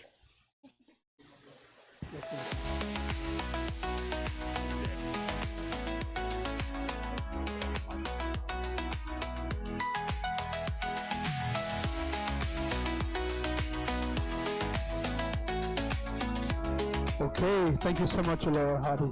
Okay, so we're going to change this microphone if we can. Someone, one of the team, yeah, if we change that one. Thank you so much. All right, okay, so we've got one last one left, and if I ask the on-stage team maybe to replace these bottles and bring on one more chair. Yes, you see, you already had it, didn't you? I could tell. All right, how's everybody doing so far? Just say, we're doing good. Now say, we're doing great. Do you feel it? I feel it. Feeling the love up here. All right, so you know what I'm going to do because I can. Everyone just stand up for a second. Just stand up, stand up, stand up, stand up. Everybody stand up. That's right. Just shake it out. Maybe not quite like that. Now, I want you to turn to the person you did not come with. If they're a man, say hello, brother, and shake their hand. If they're a woman, say hello, sister, and shake their hand. Just do it.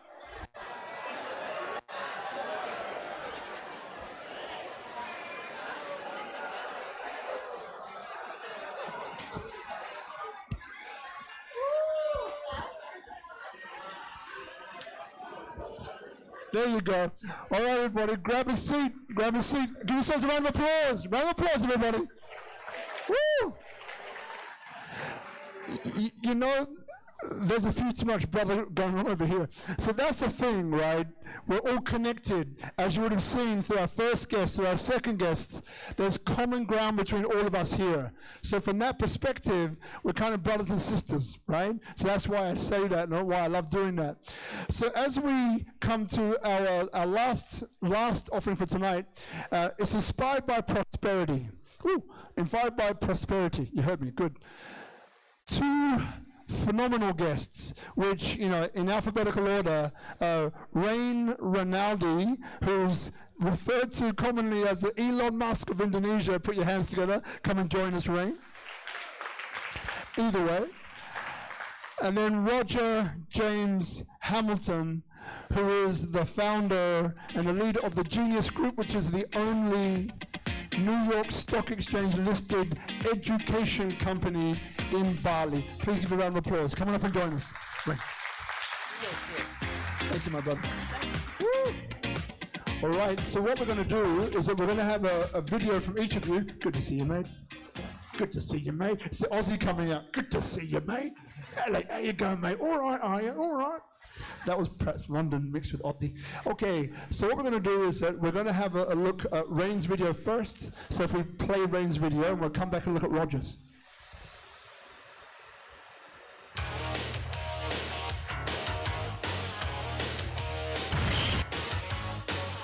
Hello, I'm Rain Rinaldi, President of PIB College. We are leading the charge toward a greener future with capsule mobility, our advanced electric public transportation solution.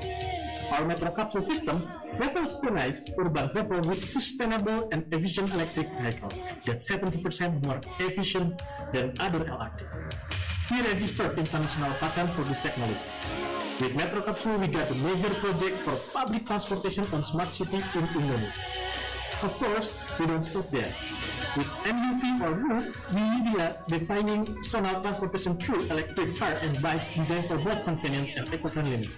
Meanwhile, Robomarines bring cutting-edge underwater technology enhancing maritime exploration and research in Indonesia. We also help research team of Indonesian Army through our technology in Robomarine.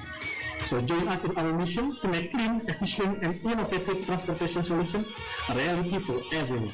Together, we can power a sustainable future for Indonesia and beyond. Thank you for your time. Let's back the change. Bye. Thank you. And of course, for that, it's okay. We're going to go straight onto Roger's video now. So if we dim the lights again, and let's go into Roger's video. A little bit longer, but it's okay.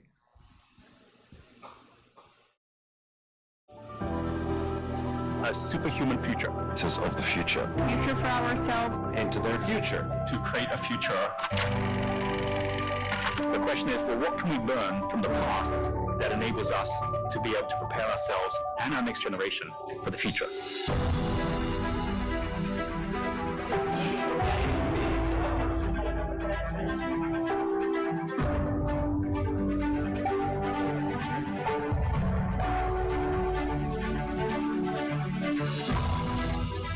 This is the beginning of the journey, and it's going to be a wild ride for the next 20 years ahead. This is not about working hard or even working smart. This is about working genius.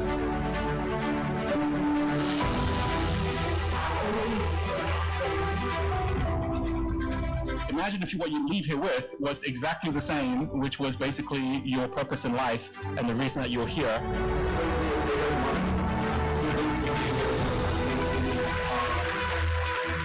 So this power of small is actually about power of all. When we come together and work together, anything is possible.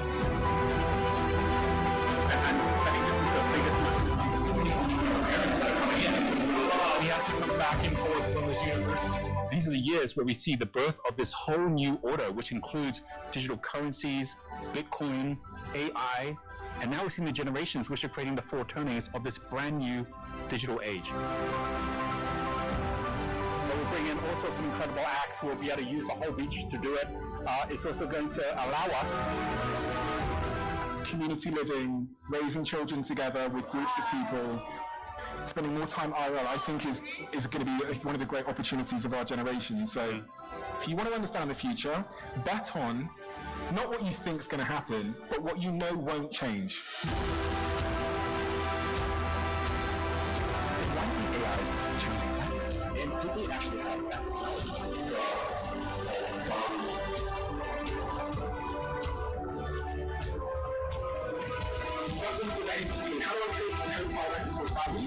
That's just one, right? And I think in a world of AI, where it's going to be very easy to do lots of things, the most important skills of the future are going to be the human skills.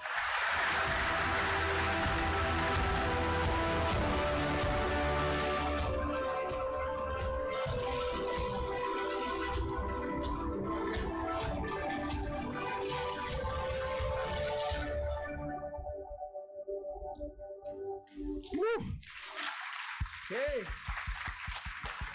You know, what makes me smile, right, is that, you know, we're in the presence of two people which, in many ways, in their own way, see the future. But then there's a common ground with smart technology, smart cities, and so on. Roger, you come from an educative background, but also entrepreneurship. With Rain as well, he's heavily involved in all of the blockchain. We met actually with a mutual friend of ours, Simon from Faverse. It was the first time where blockchain was invited to occupy the largest stage in Indonesia called Trade Expo Indonesia in Jakarta. And we had a stage where I was moderating, and it was all of the blockchain projects around Bali, Jakarta, which were doing something important. And you were right there. Right, and then your role also as head of technology for Kadin, you know, which is Chambers of Commerce here in Indonesia. For those of you who don't realize that, you know, you have a foot in government and you have a foot in the private sector, and to me, you need both to make stuff happen. Driven by the private sector, but endorsed by the public is very nice as well, right? So I'll start with Roger, because, you know, again, with both of you, I learn something new every time I sit down with you, right? So Roger, just a show of hands, who went to the Future Genius Summit? Just raise your hands. Okay, good to know. Who didn't go to the Genius Future Summit? Raise your hands. Should be everybody else. Okay, good, you're paying attention. This is good. So Roger, difficult question for you to start with. You know, we look at the future. We've spoken to Elora about that. We've spoken to Marlo about that. You know, this Bali focus, but also a global focus. So when it comes to the Genius Group, because many of the people here don't know, right? They've seen this, but they haven't heard you speak. What or how would you describe what the Genius Group is and what urgent challenge it's facing? Thank you very much, and congratulations on your 500 episodes. I think the entire inspiration of Genius happened when I was studying architecture. So great hearing Elora and her story, because so much of thinking about the present and how you crystallize culture in architecture has to do with where you think the future might go and how you can shape the future, right? And we all get shaped by the environments that we get created in. I went to Cambridge University where I studied architecture, and we studied all of the futurists from the future as well. One of them, Buckminster Fuller, who created the geodesic dome, he said that humanity was entering something called the final exam. He said the final exam is our last exam. There's no more after this if we fail. He says that we are living in a world of technology where we could solve all the world's challenges. So when we talk about poverty, we're not talking about the fact that there isn't enough money. There's plenty of money. It's just not distributed effectively. Or hunger isn't that there isn't enough food. There's plenty of food. It's not distributed effectively, and technology can distribute everything effectively. And technology continues to accelerate. So the issue isn't technology. The issue is human consciousness. And if we can't accelerate human consciousness enough to harness that technology, it will destroy us. And pretty much what Buckminster Fuller was talking about is what's happening right now, which is called the singularity. It's the point at which computers can make computers, robots can make robots, AI can make AI, and humans potentially get left behind, or even worse, generate the wrong kind of intelligence that isn't actually enhancing humanity, it's just replacing humanity. So I changed from being an architect to being an entrepreneur and said, well, maybe I can spend more time creating consciousness.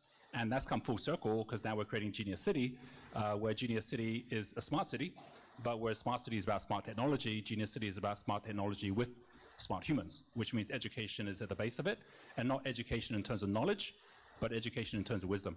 Like, how do we just become wiser as we move into this world where we're not going to be able to compete with the intelligence, but we absolutely can compete and win on the connection to spirit, which is what Genius City is all about. Thank you very much indeed. And look, just to go a little bit deeper, and then we'll come to you, my brother Rain.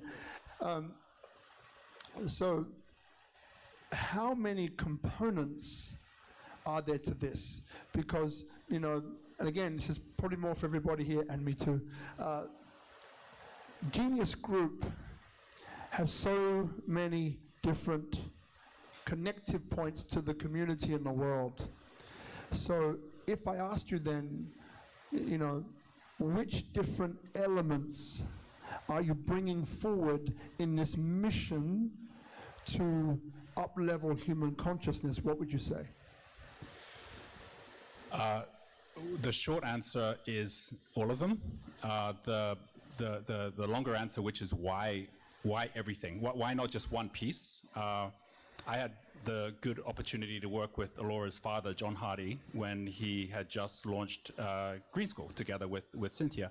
And at that point, when I joined and my kids all went to Green School, and I became the chairman of the board, and we said, well, what's the future of Green School? And we said, well, it is educating change makers for the future. And so what do we need to do to make that happen? And then you suddenly come up to a block, which is the parents go, well, that's all fine and good, but can you get my kid into university? And you realize if you don't change the university system as well, then you're going to only do so much. And beyond university, given that university is not setting them up for life, well, then what about when they actually go into the economy? And if in the economy the money system is broken, well, then don't you need to fix the money system? And if the way that everything is being designed, we talked tonight about all the things that are unsustainable, whether it's plastic, whether it's the breakdown of culture, whether it's dislocation of our mental health, right? All of these different things all need to be rethought. So this is going back to first principles and saying if you were to start a community that was enabling all of these things to be solved, and where you're going from the ABCs of the past, which is anxiety and burnout and crisis, to the ABCs we want for the future, which is abundance and balance and connection, you have to start from fresh. That doesn't mean you have to basically come up with it all from scratch, because it just so happens, I believe, that the very best model for the future is the Balinese Banjar system. It's the fact that you've already got communities that are able to self-govern, where no one goes hungry, where everyone lives in abundance from the point of view that you've got shelter, you've got food, you've got family, you've got love, where the elders are teaching the kids, where every holiday is not what happens in the West, which is quitting work and just having a day off, because pretty much every holiday is basically just a break. But every holiday in Bali is a ceremony. Every holiday is self-expression. It's about something to do with celebrating our spirit. And when you actually start with those components to begin with, which is self-awareness, self-mastery, self-expression, you've actually got a whole system. The last time we saw this was 500 years ago in the Italian Renaissance. It's a system called humanism. And the humanism movement is what created Leonardo da Vinci, Michelangelo. Bali is full of Leonardo da Vinci's, Michelangelos, right? So the fact that we're living on this unbelievable volcanic island connected to the center of the earth with the fire coming right from that center and reaching us with the Subak system, with the water system going in the opposite direction, and we are in that conjunction of heaven and earth, is mind-blowing, right? That we are at this point where I believe the future of the world actually comes down to the connected spirit that's already right here in Bali. Ooh, round of applause for that, guys. If you got it. You know, a friend of mine, Richard Harrington, said to me once, Robert, inspiration is often caught, not taught. Now that might be something that you're experiencing tonight. Just turn your attention and lean in towards it. Inspiration can be caught, not taught. Rain, thank you for flying from Jakarta to be with us. Make sure that one's working. Sure, yeah. Beautiful. So look, how I've always seen you, is, we've had some deep conversations over the years, right? You're a person who also sees a future from an Indonesian perspective, in that, the things that I can mention or can remember, on the one side is all of the blockchain and projects from around Indonesia and its neighbors you've brought to Indonesia as a way to help to educate, as a way to help to enhance the population here in Indonesia from that technological perspective, blockchain and so on. And then you have the EV movement, which we saw, tonight, from the train to the pods, to the technology that drives it. We've spoken in the past about the Smart City Foundation that you've set up with, and Deborah Temi, who's taking photos, otherwise I'll get her to stand up. So we spoke about the Smart City Initiative, and I remember having discussions with you about vertically integrating into where the technology for batteries comes from, the raw material, the raw ingredient, and that moves through. Your video explained about building submarines, right? And then, over the time again, the last one that comes into mind is this foot in government with Kadin, okay, as a senior person there looking after the technology division. So then my question to you then is to give us a bit of an insight into who you are and how you think. So when you look at Indonesia's future from perhaps a technological standpoint, what comes up for you? Why is it that you've invested in all of these different areas? You have hectares and hectares of factories up there in Jakarta somewhere, but why did you do that? What's behind that? Okay, first of all, there's a lot of discussion between us about the smart city. Of course, I cannot bring all to the stage right now.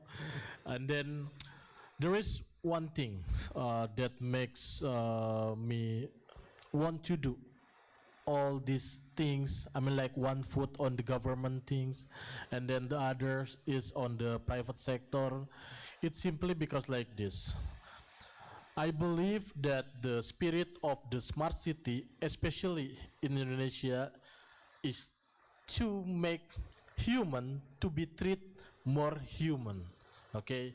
Memanusiakan manusia, which is, I can see that, let's say, the smart city project in Indonesia, it's already starts since like 2016, and then it start from the one small city, which is Bandung.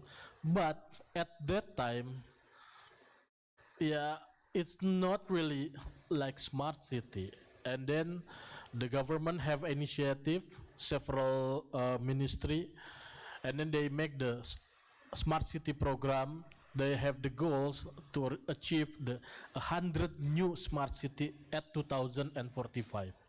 Okay, that's the things that, okay, I think with what I'm doing on the EV, okay, me and my partner is try to solve every city problem. The first thing, we try to solve every city problem, start from the mobility, okay, smart mobility. And then I really agree with what Roger said. Smart city need a smart society, okay? I really believe on that, because let's say like this, smart city is not only about the technology, okay? But when you already come to Jakarta, right? You know there is a big, let's say like a really bad traffic jam, right? That's why specifically Jakarta need things that for the smart mobility, okay? And then I start with the LRT is coming from the Jakarta at first, okay? And then when I see, I think I need to do bigger than this, okay? I need to do bigger than this, and then to do things more bigger, I need a bigger, a higher people that want to hear me and then doing something, okay, which is government, okay. And then yeah, I mean like with the blockchain things, as I'm the chief of the digital asset in the Indonesian Chambers of Commerce, and then also as the APSCI or provider Smart City Association, I can have really specific way to discuss with them, okay, simply to inspire them and then tell them about what happened in our city, okay. You know, the thing which I did forget as well, because you're also involved in banking. Can you share with people your position there? Yeah, in Indonesia, I'm the president of Indonesian Bankers Club. I have, which is the biggest bankers association with 45,000 members in here. And then that's also, I try to combine, because I'm coming from the investment banking, and then also last time when you are in Abu Dhabi, I also there, right? I representing Indonesia to meet several ministry from other country that have a commitment to give us funding for the smart city, okay. That thing, okay. And then that's the things that I try to combine what I'm doing with in the banking, and then with the business, and then the smart city, okay. Because what I mean, like I can bring the investment for the smart city, okay, and then I can help the government to create a better city, okay, and then also I can be the door for the people, for the smart city provider to join and involve on the smart city project in Indonesia. That's my goals, okay. That's why as you can see, Rain, you are like too busy or something like that, but yeah, I'm do this, I mean like to create a better ecosystem. And then also I really happy when knows that the Genius Group also make the Genius City in here. I mean like people should know more about what is the smart city, things like that. And then what is the spirit of the kind of the smart city. It's not only technology, okay, but the people also should be smart. That's why there is a pillar of the smart society. Thank you very much indeed, Rain. And look, ecosystem, right, which you brought up, a question I've never asked Roger actually. You know, when it comes to the ecosystem, we have public-private. Now you're, from my understanding, are driving the private sector. Where have you seen in the world where the private sector and the public sector have worked well together? Not many places. Yeah. I think that's one of the biggest challenges, and frankly, I think that Bali is one of the best places at the moment where that's happening. I mean, many who are here would have clearly been at Nuanu, right next door to here, and that already is like where you're seeing a lot of the, government officials coming in and seeing what's happening there.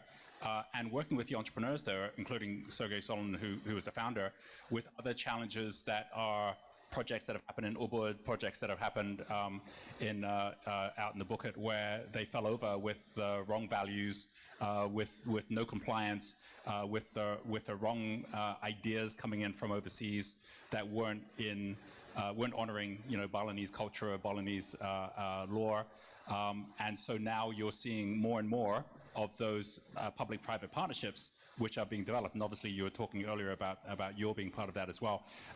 There are certain places where this is happening. Largely it's happening where there is economies of speed over economies of scale. The top 10 most successful companies in the world on the rankings of the best companies have less than 10 million people. The only one on that list that has more than 10 million is US. You're going to find Singapore on that list. You're going to find UAE on that list. You're going to find a lot of the Scandinavian countries on that list. They're small enough that the governments know the way for their success in the future is to be able to compete globally, not because of their size, but because of their speed and because of the fact that they're already thinking entrepreneurially. So when you see that happen, that shifts everything. And I think that one of the biggest things, because you were talking about structures, is how a government treats its people. As long as a government is treating its people as employees, where we're going to make money off the income tax, and the harder they work, the more we can make, you're going to have a society where everyone is just working hard on their day's work. Where you have got the opposite, like Singapore is like, well, we can't be just taxing everyone, so let's tax them almost nothing, and let's actually treat them as visitors, as customers. So if they want to have luxury goods, well, then we'll put, basically GST on that. Or UAE, we'll charge nothing in terms of income tax or capital gains tax, but we'll attract everyone in for the expos, and we'll have more visitors than even citizens that will be bringing the most incredible talent onto our shores as well.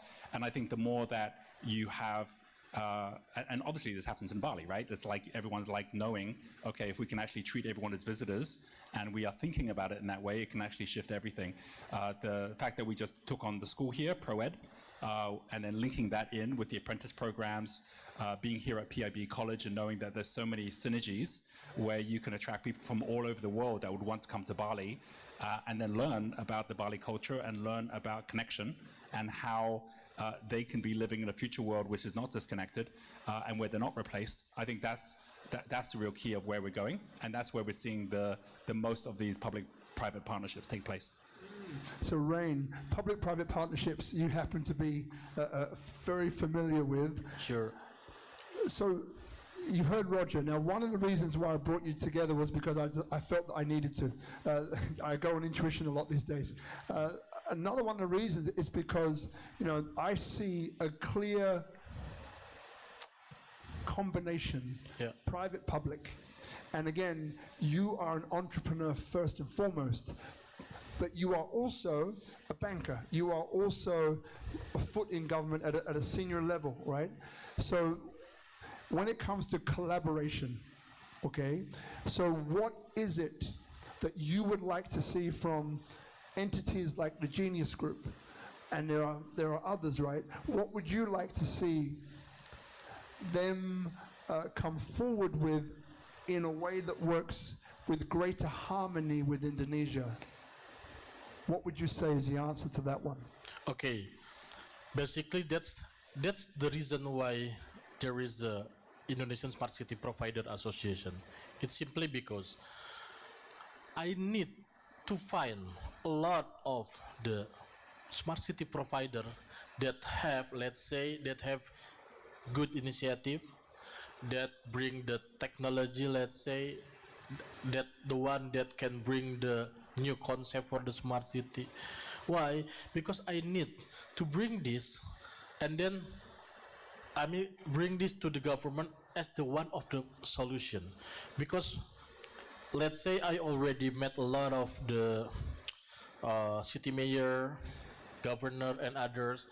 Every city have different problem and then they need another solution. Just like this, simple like this. Bali government, they are saying to me, Rain, we are committed to make Bali zero carbon. Okay? The other city, with their research, Rain, we want to be the low carbon city, not fully. Okay? And then, as you can see that Bali also have a problem with the traffic jam, right? And then, but also the Bali culture is, we cannot put some elevated, right? I mean, like, that's why we need to build something on the subway. If I mean like I can right now all the technology provider, all the smart city consultant, just like when I bring to you also one, and then they coming directly to the government, and then when they come to the government in Indonesia, like government, hey, who are you? And then why should I hear about you? Okay, that things that I mean like okay, I think I need some chamber. Okay, I need some vehicle to bring this to the government, and then the first thing what we need to do is doing collaboration, of course, with the private sector. Okay, of course with the private sector, and then they are the one that have the spirit, originally spirit to make a better, let's say, better technology. Okay, better concept, and then even some of the provider, let's say, they already have the use case on their country or something like that. This is the one that I need to bring and then tell to the Indonesia government, especially every city, because they had different. Even when I last time in Dubai, I met a lot of the technology provider that want to provide me with the smart city with autonomous solution, which is I also have that right in Indonesia. The things that they didn't know is Indonesia traffic is really bad, and then they need to be locally yeah, and then also at that time I believe that if I can be if APSCI can be the one of the way to talk and doing collaboration with the government, and then especially in specific city or like Bali, I think we can make a better city faster than their goals, because their goal is 2045. Okay, just like that. Thank you very much. So look, we're going to have two questions, but just before we go there, Tangelina put her hand up last time. So Tangelina and my brother are over here. Yes, whichever one first. So before we go to that, just want to quickly say, so Rain, what you're saying then is at the end of the day, Indonesia government is open, but if you go directly, they don't really understand. There's a cultural misstep that then misaligns great meaning projects that will never land, right? So someone like yourself, in the position that you hold, the fact that you're an entrepreneur as well, so you understand that game, and as you said, you agree with Roger in that at the end of the day, it's not just about smart technology, it's about having smarter humans. So there's another educative piece that we haven't touched upon, maybe another time, that you're also involved in, which I think would be very important and powerful for that. So thank you for that. So the question, you want to keep them short and sweet, starting with you, Sister Angelina. You probably just switched it off with your finger. So team, maybe if we give her, or just give her a bit of a hand there. Yeah, thank you. Okay, there it is. Just a little glitch in the matrix. So I'm very curious about, Rain, your project is saying that it's eco-friendly, and I also hear Robert saying that you have hectares of factories, and I'm wondering what you're doing to mitigate wastewater, how you're treating it, and how that's being eco-friendly. And then my second question is, what kind of batteries are you using for your electronic vehicles, and how are those eco-friendly? Like, yep. Okay. Yep. Sit down. Yeah. Basically, for the one of my group company, which is If Ready, we have our own industrial park in Subang, 32 hectares. And then specifically for the EV, we put like 10 hectares. And then the one that you see in videos. And then at that time, we are doing this. It's from a long time ago, okay? From a long time ago. That's why, I mean, like, even for the LRT Metro Capsule, we are starting from 2012 maybe, and then published in 2014. And then at that time, our focus is only for doing better for the our city solution, okay, which is the traffic jam. And then in Bandung, because the street road is not that wide, it's impossible to put the MRT or LRT. So they need the smaller one, which is the Metro Capsule. And then in the world, it's only in Indonesia and UAE. That's why the Ministry of Infrastructure and Energy invite me also, and then to discuss also about this from the UAE. And then at that time, we still use the battery from the nickel, okay, of course, with the lithium. And then the reason why I agree to involve on the GITEX and then the Expand North Star, which is the biggest technology conference, it's simply because I'm really curious to see the battery cell from aloe vera. Okay, it's renewable, okay, and then also it's sustainable. Okay, that's when I see that things, oh, that's our future of the battery, because it's really, really good for our ecosystem, and then we want to use that as fast as we can. Thank you very much indeed. Great question, answer. Rama, over to you, brother. Gil, after you. Okay. My name is Tristan. Sorry. I run a video production company here in Bali. As a young entrepreneur, bringing people to understand your big vision often comes with essential and various efforts. If I may ask to the both of you, what is the most challenging situation you had when bringing up your values, your vision, your drive to make great things happen, and how you overcome those challenges? Thank you. Rog, we'll start with you. Did you get the question? I believe the order that you do it is really important. You know, you mentioned vision, values, drive. As you're saying, as an entrepreneur getting started, I would say always start with the values. Always start with the values, because you could very much have people who might align with your vision and they have totally the wrong values, and somewhere along the line things will then break as you're building your team, as you're building your investors. We had that challenge when we became a public company in the US. Everyone knew our vision, but there was no very easy investor values test which allowed us to get the right investors that actually wanted to support us rather than just be there to make the money.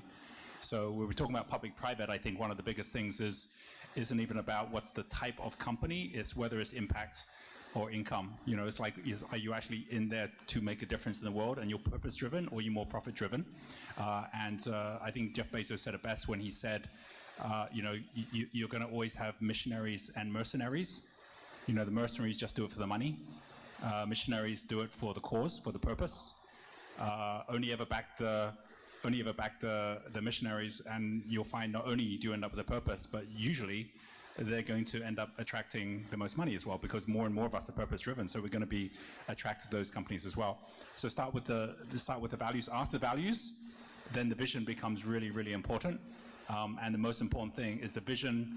To me, is the detail. It's not the big, here it is, and then the company doesn't follow through. You can see the vision in the product. You can see the vision in the service. You can see the vision in every one of your team members. And they talk about that, right, from that point onwards. So before you go out and share with everyone out there what the vision is, just get so clear with the team itself what the vision is. I love that story at NASA, when they were trying to put a man on the moon, the one thing they had to do was just instill in everyone the belief this was going to happen. So even if you went to the janitor and asked the janitor, what are you doing here? He wouldn't say, I'm here to sweep the floors. He'd say, I'm here to put a man on the moon. And the way I do that to help everyone else is to keep the place clean, right? So always start with the why. And then the final thing you said is the drive. If you do this right, then you get swept up by the flow of everyone as part of it, so you're not having to motivate yourself or drive yourself every day, because the momentum of the team behind you with the right values, with the right vision, will carry you there. Thank you. Yeah. Over to you, Rain. Anything coming up? Okay, so I agree with Roger also about that. When we are doing something, when we already see the futures, and then it's become the vision, and then everybody on the ship should be believe on that. I believe, I really agree about that. And the biggest challenge also about the belief is, in my case, because my company is well known being is a inventor, okay? We create many things, just like I told you. We even built the torpedo launcher or the submarine for the James Bond.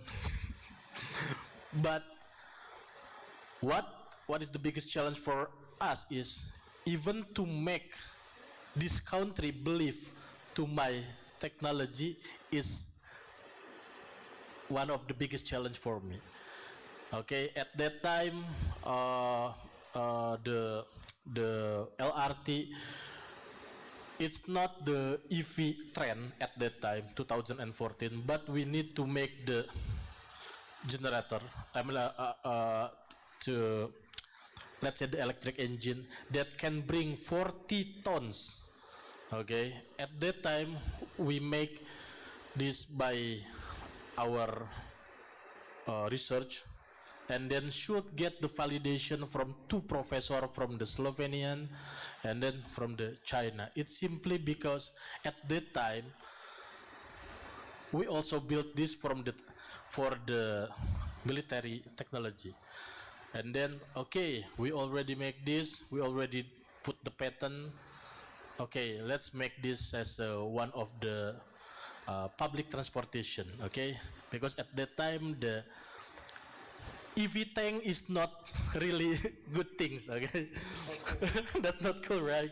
Yeah, that's that. So that's why I'm like, one of the biggest challenge on my as an entrepreneur is not only to make my team believe, but also to make this country believe that we are, as Indonesian, also can give you a better technology, and then just give us the opportunity, and then we can show to you. That's the thing. Thank you, brother. Thank you. Round of applause, everybody. Roger and Rain. Now, the time up is flashing, and I'm being very super conscious of time now. We had one question from Gil. Will it be quick? We'll leave for next time. Okay. Yeah, so we've got lots of questions. So let's just do this. Do we mind if we spend another 10 minutes here? Just raise your hand if you don't mind. If you want to stay another 10 minutes? If you want to go, because I'm too damn tired, raise your hand. All right. The ayes have it. So what we're going to do, I gave you the chance. What we're going to do is we'll have 2 questions only, but please make them quick, and then after we can wrap and then make sure that everybody has a yes. So who had questions? Just raise it. 1, 2. Okay, we'll do 1 there. Yep, with Bhavna. Okay. Sean as well. Gotcha. Hello, mate. Just Bhavna, just here. Put your hand up. Yes. Good. Right, and then we'll do 2 quick ones. Good to see you, Sean. Grab a seat. That's the second time, so I know you there, and I got Gil too. Okay, make this quick, people, please. All right, I'll keep this quick. So this is a question I actually asked Rob several years ago when I interviewed him, and I want to ask this of you, Roger. Is from your lived perspective, and from what I saw at the Genius Summit and what I'm hearing today, there is a sense of hope and reality that you bring into every conversation and the work that you do. So if someone were to bottle you up and sell it, what would the top 3 ingredients be? And the ingredients being traits, a value system, and essence that you would hope we as society, our generation, the generations after us, could drink up and pour into the world. And that's Bob, ladies and gentlemen. I'll give you the 3 words, and then I'll give you the origins of the there's 2 origins of the 3. The 3 words are wisdom, love, connection.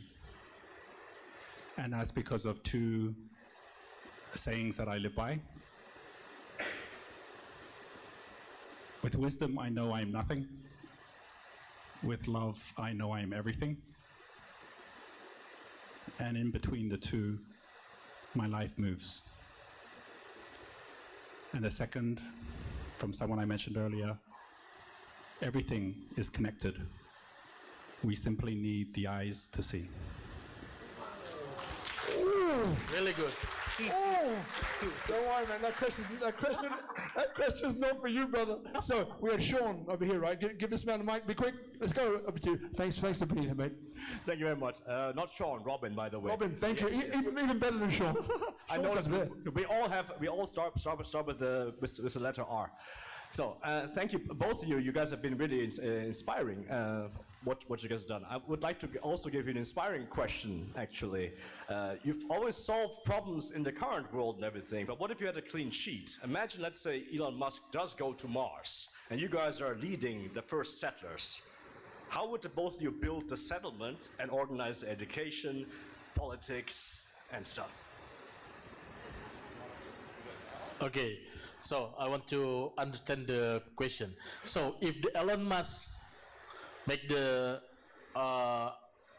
build the colony in Mars, and then what we will doing? Okay. You guys are the leaders. You bring all of us are going on the spaceship, and you're leading. Both of you guys are leading us to Mars. How will you organize us and build the city? Okay, it's simple. When Robert always said, some people said, yeah, Red is the Indonesian Elon Musk or something like that. I always said like this. Yeah, but Elon Musk built a ship and then to bring people to live in Mars. Okay, let's make some, what is it? Bloody Resik, what is it? Let's do this in the earth first. That's why I have one project. It's called Mars Colony. Okay, to educate people to live on Mars. So real quick, Sean, we have to be quick. So basically what Rain's saying is that why do we need to go to Mars and we can create it here? He has a project which is Mars Colony that won't be talking about today, but after you can talk to him about it. I've seen it, and it's pretty amazing. So in the interest of time, I'd like to answer. Yeah. Okay, so what you just asked is exactly what we're doing. And just so everyone here knows, I'm working with Robert, and we have got a docu-series that we're launching right now, which is the building of a city, and it's the building of Genius City. And we just talked with the producers today about the fact that if you were Elon Musk and you had a goal to go to Mars and you started with first principles, you'd start by saying, well, I better figure out how to do rocket ships, et cetera, and you do exactly what he's doing. If you start with a different question, which is, how do we create a future which is a better future for humans on the planet, given that there's so many worse futures for humans that could be showing up and are showing up, and if you were to start from first principles, what would that look like, and how do you do that? And what we're doing is exactly that. We start by saying, well, where in the world would we actually want to live? And the answer is Bali. How would we go about creating a model where it's effectively a modern Banjar, where it's not necessarily supported by rice fields, but it's supported by the self-expression and humanity of the actual community, linked with genius villages, which are Balinese Banjars that we can be working together with. How do you link it to rhythm, given that the biggest challenge in the world today is that we've forgotten rhythm? I mean, if everyone just tries this for a moment, just breathe in. Okay, that's your yang, right? Breathe out. And that's your yin. Now breathe in again, and then just hold it. And if I ask you to hold it for more than a minute, most of us would actually start running out of breath. So you can keep on breathing. The bottom line here is that most of the world has been breathing in for far too long. We're living in a centralized structure at the moment where nothing works anymore except for those in the centralized powers, because we keep on breathing in, and the end point of that is we're all just full of ourselves. But if you actually go, well, where can you breathe out? You come to Bali to breathe out, right? But if you just breathe out for a bit, then you go back to your home country and you spend your time breathing in again, right? That's not rhythm either. Bali is one of the few places in the world where we're still living to a moon rhythm, where you can see every single week there's a new ceremony happening because everything's linked to a cycle of breathing in, breathing out. And this is what is so important, is to have that ability to design it in that way. So we have the primary school, the secondary school. We're now launching the high school next door. We'll be linking definitely to PIB College here as well, and giving everyone an opportunity not just to be creating a world where they're not waking up every day to their day's work, but waking up every day to their life's work. And what is your life's work? Your life's work is three things. Number one is your money work, which is what you're getting, but you really shouldn't have to spend too much time on that. Number two is your village work, which is how you're giving. Most people don't have village work in their life today. In Bali, everyone's got a village job, right? And thirdly is your personal work, is how you're growing. And when we die, we're going to be remembered for our giving and our growing, not for our getting. So at the end of the day, if kids are learning this, and everyone's finding out their passions, their purpose, which is what we're doing, everyone's being apprentices to the things that they love doing with others as well. And adults themselves can't just be out there making money. They've got to be doing things that they're purpose driven by, which means we've got to go back to school as well. And if all of us were doing that in a community, and we were living every day our art, and we were every day creating beauty, and we were doing that in the same way the Balinese do it as well, and we're using all the best tools to do that too, and we documented this for the next 5 years, in fact for the next 15 years. We just started this year the Genius Generation. It's Generation Beta. Generation Beta is 15 years. It's just gone on from Generation Alpha, which was for 15 years. Generation Beta starts this year, 2025. It goes on to 2040. In this period of time, it's not going to be 1 billion humans. It's going to be 10 to 100 billion humans, AIs, and robots that are going to be born, more than all humans in all of humanity. We have an absolute high chance of fucking this up. But if, on the other hand, we actually say, what if we got into small groups and actually try to figure this out and be better humans while the robots are being better robots, we've actually got a chance. And so that's exactly what I'd be doing. I wouldn't be using the US dollar system or any other currency. We'd be creating our own digital currencies, which is what we're doing. We'd be fully carbon neutral, which is what we're doing. We'd be able to switch off the internet and no one would even notice, because of the way that we live our lives every day. And we'd be doing this with zero-cost living, which means everything from our food to our shelter to our education to our art would all be provided for in such a way that we're not actually even working for the money. We're working for the impact that we can have in the world and for the legacy we're going to live. And that, hopefully, for everyone who's here interested in being part of that, is the great experiment that we're going to be playing. Is what Buckminster Fuller said is the only solution to the final exam, which is playing the world game. It's playing the game, which means it better be fun, you better know what the rules are, and you better be playing together. Thank you so much. Round of applause. Can you pass the mic? Yeah, yeah, quick. So please attention to one person only, make it quick. Yeah. I'm going to finish with Brother G over here. Thank you so much for the opportunity. I'm really interested with the smart city project that Rain mentioned it. So in the future, you guys need to build the sample and so on here, processing in Indonesia, right? So I'm curious to know more detail because I'm representing my company from China. We work as a data solution partner. So hopefully we can have some opportunity to collaborate to create the Indonesia more detail about the AI and without leaving the traditional things, kind of like collaborate between the technology and the digital part without leaving the past generation, kind of like this.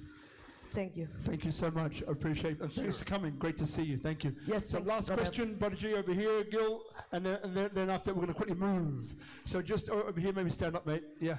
Okay. Thank you again for today. Congratulations on the 500 show, absolutely amazing. I'm going to ask you something again, but for the gentleman, first of all, you speak about smart cities, you speak about Genius City. I'm a huge fan of it all. What I currently see for so many years is that the way we connect as human beings is flawed. The way we try to collaborate is completely flawed. We could see it in governments, we could see it in countries around the world. I'm curious to know from you, not only what do you see as a vision, how we should collaborate and partner up completely differently, but what kind of collaborations are you guys looking forward right now here in Bali in the near future? Maybe somebody in this room can help you with. And Rob, I want you to answer that question as well. What kind of collaborations you looking for, brother, for the next 500 show? Thank you. You ready? Okay. Then Rob. Okay. Hold a second, the 3 hours. Sorry, I had to do it. Okay, so basically about the things that normally when I go to the government and then talking about the smart city project, it should be bring several collaboration. Okay, specifically like this. I will not go to the government if I only bring the technology sector. Okay, I will not bring this kind of things. I mean, like, because when I come to the government, let's say to help the government or to be involved on the smart city program that the government doing, of course I always bring first the people from the financial. Okay, and then this is, I mean, like, what collaboration that we can do. I always doing collaboration with the finance institution. Okay, and then the second, of course, with the smart city consultant, which is most likely architect or something like that. And then the second is also, and then the others is technological sector, and then also a partner that focus on the sustainability, and then also the partner that focus on the society. Okay, and then the education. That's the things, because on the smart city there is a 6 pillar, like a smart infrastructure, smart health, smart mobility, and others. So when I come to the government to discuss that, hey, like, look, I bring the partner that maybe can become the solution for this city and then help the city to growing better. That's the thing what I did. But that's why I told you that if there is only a technology company or people that love the sustainability and then they are coming directly to the government, most likely government don't know what to do with that. Okay, that's why I always coming with a comprehensive team. I mean, like, full team, and then bring several partner, and then we discuss. So when something, let's say, with some people from government asking about specific thing, let's say, Rain, how to finance this? Maybe I cannot explain about that, but I bring the partner. Let them explain. Okay, Rain, how to make this city is fully green? Okay, then I also bring the partner. Okay, Rain, how about to make the people is smart? Because we need the smart society. I also bring the partner. That's the things that that's why I always open and then always say to Robert that I really open for the collaboration. Why? We need a lot of people that can do this. Even like this, I have the agreement with some of the government to doing electrification. Do you know how much motorbikes in Indonesia? How many motorbikes in Indonesia? Anyone know? You know? Nope. 129 million motorbikes. And then Indonesia is on the I mean, like, after the G20, they already commit to make the Indonesia as a zero carbon at 2060. And then one of things they do is doing electrification for vehicle. But the big things, Indonesia didn't have any culture to throw away their vehicle, not like other country, okay? They still use their car, their motorbike, even it's more than 15 years or 20 years, they still use that vehicles. Do you know, in Indonesia, the one that have the license is only 30 company. I even have one of the agreement for converting from the combustion engine to EV for 300,000 motorbike. 300,000 motorbike, per bike is 1,000, which is $300 million contract. Okay, but the numbers it's hard really to, it's hard really to make it true. It's simply because I need people, I need more people or more company that doing same thing like me. 300,000 motorbike convert, I don't know, every day I should convert maybe like more than 1,000 something like that. Okay, that's a big thing. That's why there is a lot of things that we can do with the collaboration in technology, or you can bring something. Then yeah, we can talk about what can we bring to the government. Yeah. Okay. My microphone's dead, so I'm going to use this one. So Roger, for you, a quick answer to Gil's question. I think you've answered it already, which is, going forward, the Genius Group, what kinds of collaborations are you open to help the mission and the vision? It's back to the point about values. It's being the light. It's just being the light. It's knowing, look, you can have a candle, and you can collaborate with someone else's candle with the wax. And that's a zero-sum game, right? I give you half my wax, I've only got half the wax. So if someone comes along to want to collaborate and give, I'll give you a bit of something, and you give me a bit of something, and we're giving something up for that.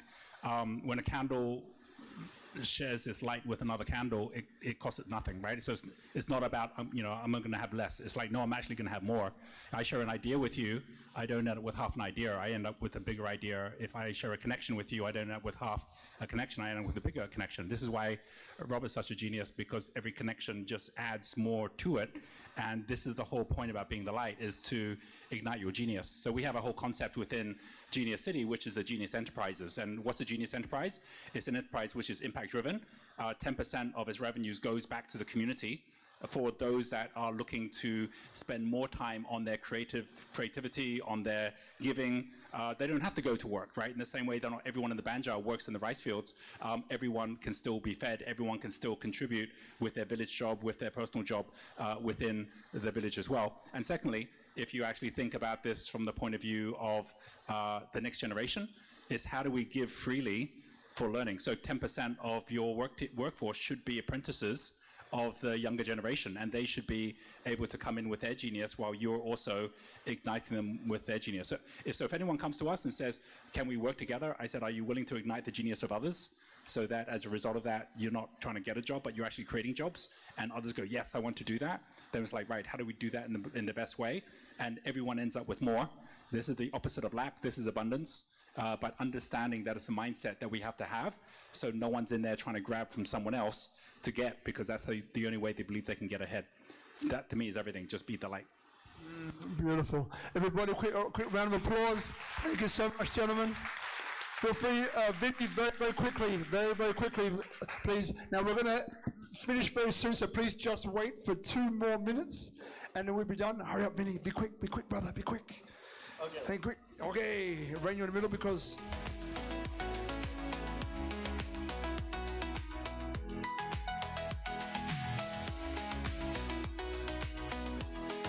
All right, everybody. So, thank you very much indeed. Roger, James Hamilton, Genius Group, thank you. Rain. Now, so what we're going to do is wrap up. So, I just want to, before we finish tonight, I just want to thank you all for staying a little bit later. But hey, it's a 500th episode. Give me that this time. What I'd like to bring it back to is, so tonight what we heard about were 3 things, right? So inspired by the spirit of Bali, Number 2, inspired by the nature of Bali. Number 3, human-to-human prosperity on a big level, I agree, on a big level. That is Tri Hita Karana, in case you wondered what those 3 were. And what SpeakuP Monday stands for is how can we, answering Gil's question, how can we empower that in Bali to the world? So how do we empower conscious people, conscious business from Bali to the world? We do that by interviewing very interesting people that are usually leading their field, whether they're entrepreneurs. We have 10 different market sectors, Indonesian, foreigner. You look back over the last 500, there's been so many different types, from the very, very high and extraordinary in terms of income to the very low income, but incredible stories and mastery.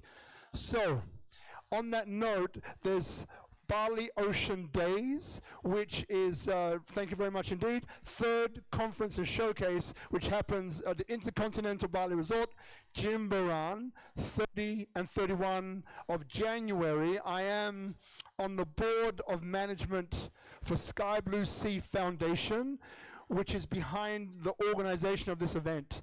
It is the most important event in ocean conservation and use in Indonesia.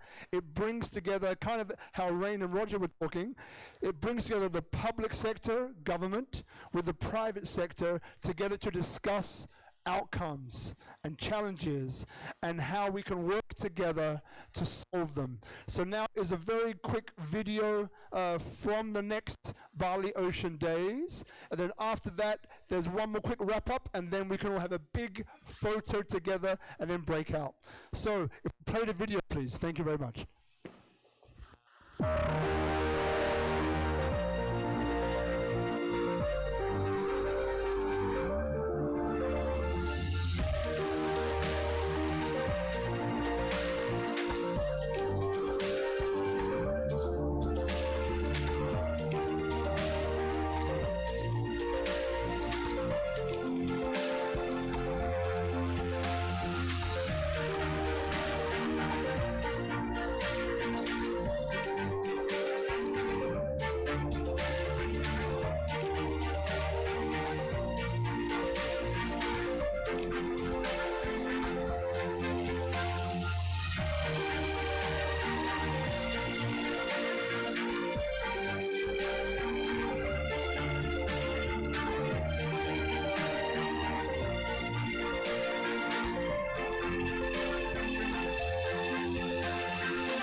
Thank you very much. All right, last slide. Thank you very much, guys. So, as you can see, we didn't do this by ourselves, not alone. Over here, PIB College, thank you very much again. Dr. Paulus Harry Arianto, thank you very much. All of our speakers tonight, Marla Bandam, thank you so much, Laura. Great to meet you, Raj. You should have told me before. And obviously, we have Rain Rinaldi and Roger James Hamilton. So thank you very much indeed. As we can see, a common one connectivity. That's my brother Robert over here, Smithsonian, former Vice President of Craft. These are all my companies. RIB and Associates is about a gate. Well, that's about a growth strategist in Indonesia. Tropical Nomad, we have Guzman over here, who, again, we're back at Tropical Nomad on Monday, back there as usual. Thank you to Brother Guzman, who's been doing everything for the live stream. Thank you so much, my brother. Health Up Bali, Tracy over here. Health Up Bali is a health tourism initiative which is rebranding Bali as an integrative health destination. It's extremely powerful. We got health, we have health tourism, medical tourism, and obviously wellness tourism coming together to form something that can only uniquely happen here in Bali. If you want to know more, have a chat to Tracy. Curry Life Group is our holding company, and then which is a gateway to Indonesia for business. And Tourism Architect is about how do we co-create legacy in Bali. All right? Now, I think that's about it. I just want to say thank you so much for being here, being part of this 500th episode. The next 500s, answer your question now, Gil, is that what I'm about personally is working on projects which uplift and positive impact on humanity. The larger, the better. So that's what SpeakuP Monday is. That's where it's going. Tri Hita Karana is our framework, which I love. So thank you for being part of it. A round of applause for yourselves. Yes? And now I invite you all up on stage somehow. We're going to take a photo of all of us to remind us of this moment. If you want to join one of our community initiatives, feel free. So we have SpeakuP Monday, and of course, we have the Tabanan community. Okay, so come on stage, guys. We're going to be on stage and off stage. It's a mix of both. It's okay. Come. Be careful. Use the steps. Come. Beautiful. All right. Ethan, you're here. All right, coming up, speakers, everybody, yes. Coming up to stage, we're going to grab a photo. Also, the